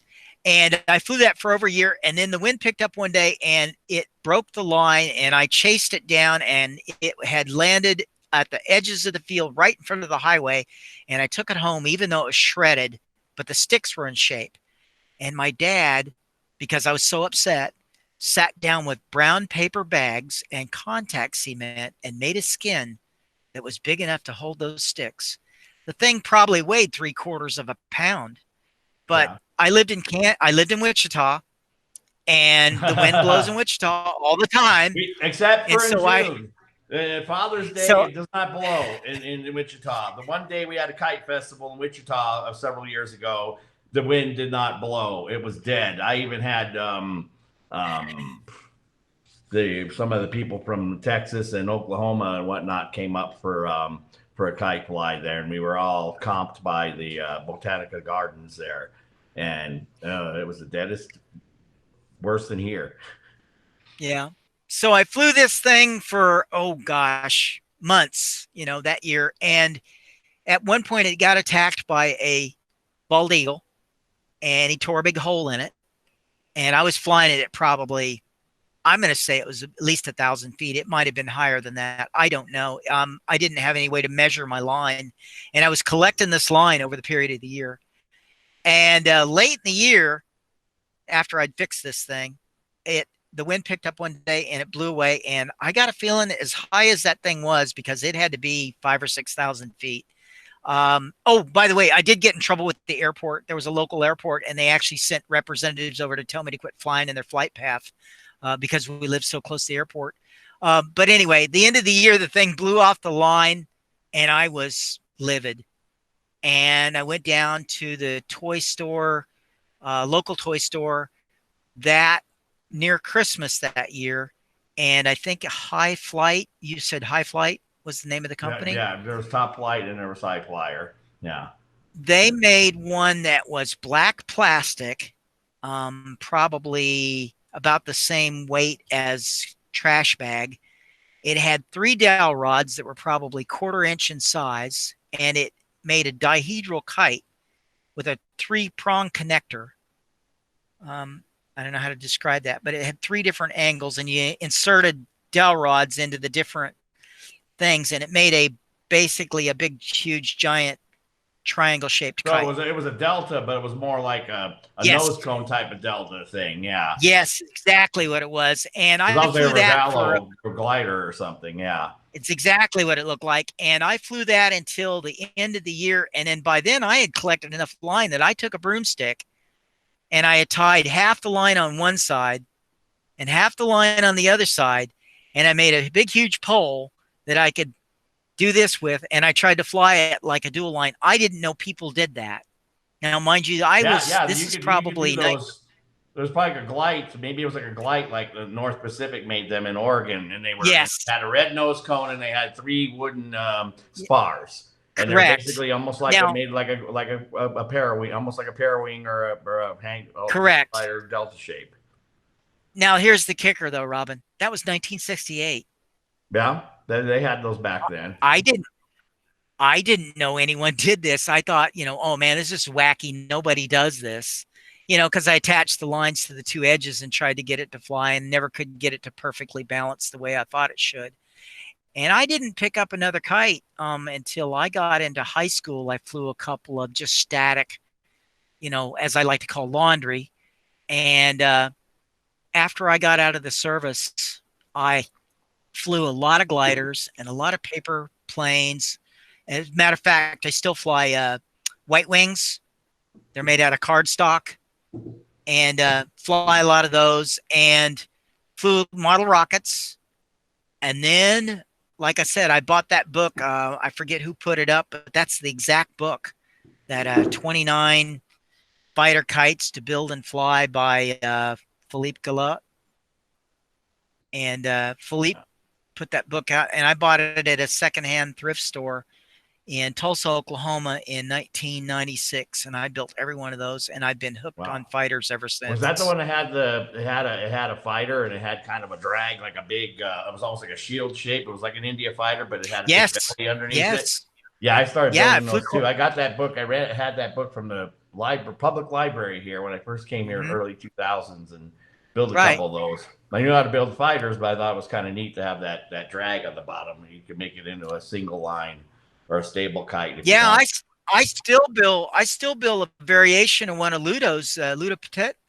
I still build a variation of one of his, and I've given that kite away insane a number of times. And it uses again, it's an all carbon, and it's a little bit bigger, but not much. But the dimensions are very similar, and it's just an insanely good flyer. Although it does require a little more than, you have to have like 2 or 3 miles an hour minimum, but it'll fly up to about 9 or 10, and then it starts getting a bit fidgety because of the tight size of the kite. The center of gravity and center of pressure are very close, so the spin rate's insanely high above that. But flies well. In fact, I gave one to Jim Peevers, and Jim Peevers turned around and gave it to Gomez, and Gomez is still flying it. And that thing is already, oh gosh, that's got to be 2 or 3 years old. And I was digging through my box as of late, and I found a kite in there that is actually 16 years old. I don't fly it on a very regular basis, but it's still in the box, and it still flies quite well. My biggest problem with flying stuff that old is the tape eventually gives way. Yeah, I have stuff in my car that, for years, and even some of my grandmasters that, after a while in the heat in the car and the cold and the heat and the cold, I just have to retape everything. I have to get some tape or get some glue and glue things back down and tape things back down, and don't get stretched too much or whatever for affect the stability or make it pull one way. I hate when some of the fighters pull one direction if one side of the sail gets stretched out or something, and you got I've done all kinds of weird tweaks to fix kites. I hate that. Yeah. I found that adding weights and stuff it doesn't help at all. And a 3-point bridle is probably the best technique to compensate for poor building quality or changes in the flight characteristics. A lot of times it has to do with sand invasion. Sand gets underneath the tape, or it builds up a little bit of crud on one side, not the other, and you don't know about it. But when a kite gets that squirrely, I usually, obviously because I build so much, I usually throw them on the scrap heap and then tear the parts off and cut down the spine and turn it into something else, or cut the spine in half and the carbon fiber in half and make it into a split tail, because it's still viable materials. Split tails, I haven't done that. That's something I love that. I actually love those, and I built a lot of them. And guys fly them, and Dennis one time said, "Oh yeah, they fly, but they're so slow." And I'm like, famous words of Bruce Lambert: "If you're flying too slow, pull harder." Yep, exactly. Vic taught me how to. But I don't. Fist, fly, and I'm used to that. And I even see people from India just kind of tug, and I'm sitting here, just going like this and making that thing go. Right. Yeah, chain pulls are important. That technique, like the Brazilians do, they'll do a back and forth to kind of get it to tug a little bit, so it's continually under pressure. I like basically holding one end of the line and then just running my hand down the other, and just basically using it That'll like work, fishing too. line, but I don't let go. I don't let go. I just actually hold on to it and just keep pumping it. And the kite will actually just keep crawling just a little bit, maybe an inch or two each time. And I can keep it in the sky in the same spot for quite a while using that technique without having to let out line. But I'm used to using fishing line and used to even using it Right. in my hands. I'm just used to fishing line. That's what I use. I just got used to it. Right. Or like, well, how come you don't use cotton or whatever, or something that's not so stretchy or whatever? I've just gotten so used to fishing line that I'm able to. Yeah. Work. Well, I used to fly on 15-pound spider wire, which is a Spectra. Yeah. Yeah. And I loved it. But unfortunately, over about 10 miles an hour, it will cut you like razor wire. It's nasty. Yep. So what I did was I went to I still keep it for light days, but that I picked up a second spool of line, and it's actually a 20-pound Power Pro. And the reason is because the Power Pro actually has Teflon encoded into the process, so it's incorporated into the line when they weave it. It's actually got Teflon in the process of the line, so it doesn't shed off. And that was the trade-off with spider wires. It actually would slough off its Teflon after a while. And then I actually keep some 50-pound on line, which is actually Power Pro, but it's a twisted. And it's fishing line, but it's 50-pound. I don't use it very often, but on some days, that's all you can do is put that on. But my favorite line by far to this day, and I don't have any more of it, and it kind of sucks, is Bruce Lambert gave me 11 spools, and they were 300 feet each, and they were Indian linen. And they were little itty bitty size of like fishing. I mean, a size of sewing thread spools. And it was this really, really, really fine grain linen. And I waxed it. And I'm still flying on that stuff. Some of it still to this day. The stuff becomes so supple and so soft and doesn't cut you. It will break if you really yank on it. But as a whole, it's so wonderful in the hands. But I haven't found it again. The closest thing I can find is button thread, the heavy duty button thread in the 9 strand. And it's harder to find that stuff than you think. And you have to get it with non-polyester, which is really difficult.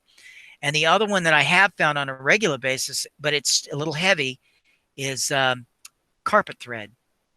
And carpet thread comes on a 3,000 yard spool, but it is heavy. It's probably a 35 or 40-pound line.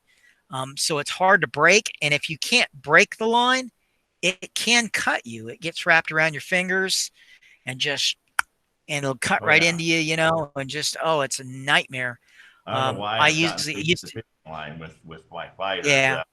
Now, when I'm flying single lines, and this is something I probably find it's my dirty confession here. When I'm at a big festival, which they don't happen anymore because of the social distancing and stuff, obviously, where all the kids crowd in and you can't even keep anything in the air because there's so many kids running around with their little kites and their cotton line, and they'll cut like right through Spectra like butter with the cotton line. Well, I'll fly on Kevlar. They sell this Kevlar, the Chinese like Emma kites or whatever.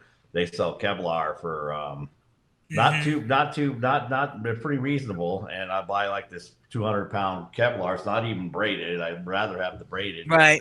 They'll sell just the unbraided, and I'll just deal with it, or just twisted.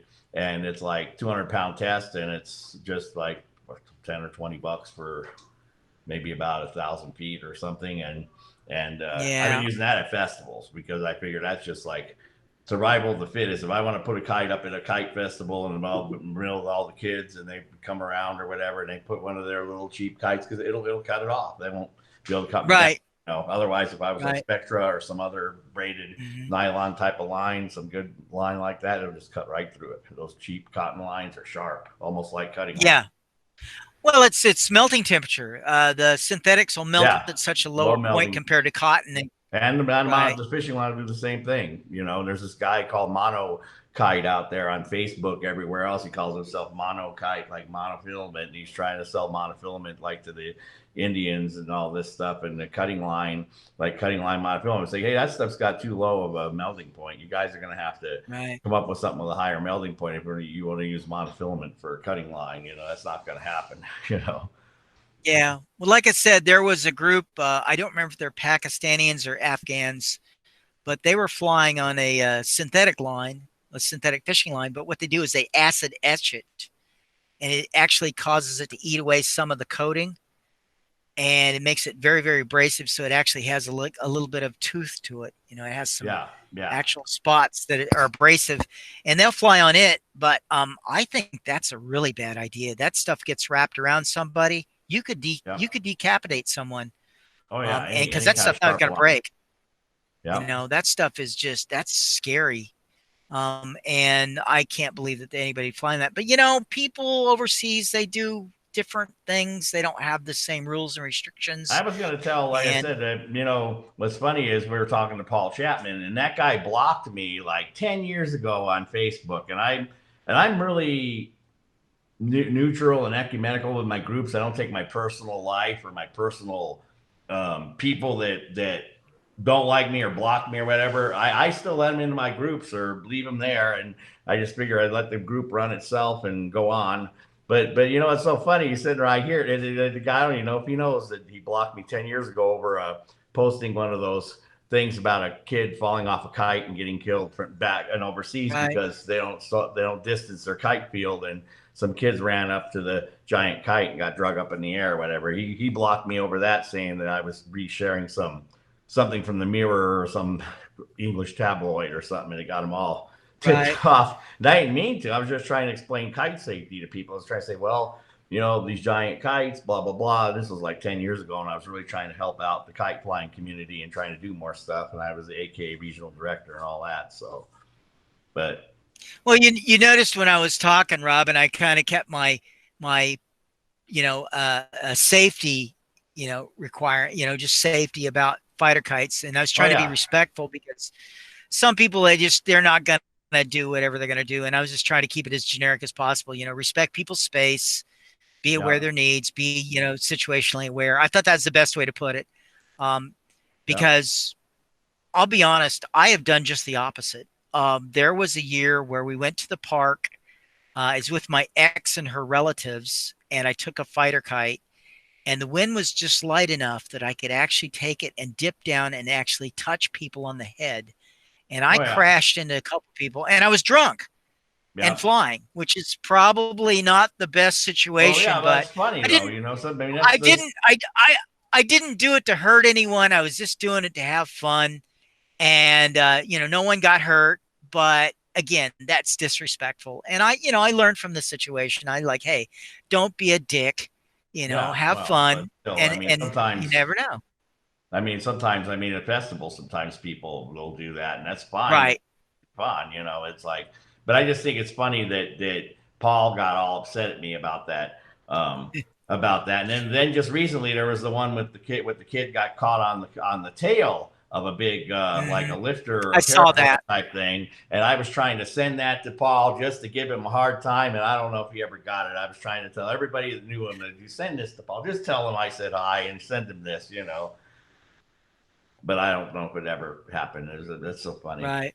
And I wasn't going to get on well, here, you know, make a big, you know, stink about it. Or right. Anything. I just thought it was funny to sit here and talk to him or see him out here. And I'm like, okay, whatever, you know. And I know he's a really highly respected kite collector, historian, and everything. He's, you know, he's always and I didn't argue with him about his point, but there's been several articles that I read. Now, mind you, it's been a while back, but anthropologists suggest that it's quite possible that humans have been flying some type of kite for over 5,000 years. Well, probably. And the reason I say that that makes perfect sense is down at the World Kite Museum a few years back, they had a video, and I had seen this on TV before I saw it at the museum. And it's a South Pacific Islander, and they collect a very large palm leaf. Yeah, like a big leaf. And they stick a piece of bamboo through it, you know, as a bow. And then they collect spider silk, you know, on a stick, and they leave a little tassel on the end, and they take it out and they put it up in the air like a kite, and they use the tassel dragging through the water to catch very, very small very small. They're about that big, maybe. And their needle sharp teeth get caught little in the bait fish, spider yeah. silk. Yeah, they're bait fish. And they're fishing with a kite. But they're doing it, I mean, we're talking caveman old school stuff. And if someone's doing that, and they've been doing that for a couple thousand years, it would not shock me if the anthropologists are right. And we've probably been flying kites for probably over 5,000 years. Well, yeah, There's there's 10,000 been- years I've seen recorded that. history. Quite a few times I've seen that article around where there was like some islanders or something were doing that with a big leaf, Right. or like a banana leaf or something type of thing. Right. Right. And so if they've been doing that for that long, then it would not shock me, because you know what I know. When two people have kites, at some point They're gonna somebody fight. went, let's knock these together and see who wins. And that's fighter Yep. kites. Yep. So I think it's one of the oldest sports in the world, to be honest, but I It has- have no proof of that. Yep. Uh-oh. All right, I've got to go, Robin. My battery's just about to go Yeah. dead on my phone. All right. And Well, I'm gonna nice talking to you. lose We'll see you back out there on the fighter freaks or whatever. We'll see you out there. You surely will, sir. I will see you later. All right. Take care. All right. Bye-bye. I guess I'll say bye to all these other people out here. They're eavesdropping or whatever here. Have a good night. I'll have a good night. Oh, there goes Steven again. Have a good night. Mark Thorne, good night. I know you're probably out there on the side somewhere doing something. You take care, buddy. We'll catch you soon. Stay well. All right. Good night. I guess I am leaving the meeting. Thank you, Nick O'Neill, if you're recording this. This was pretty awesome.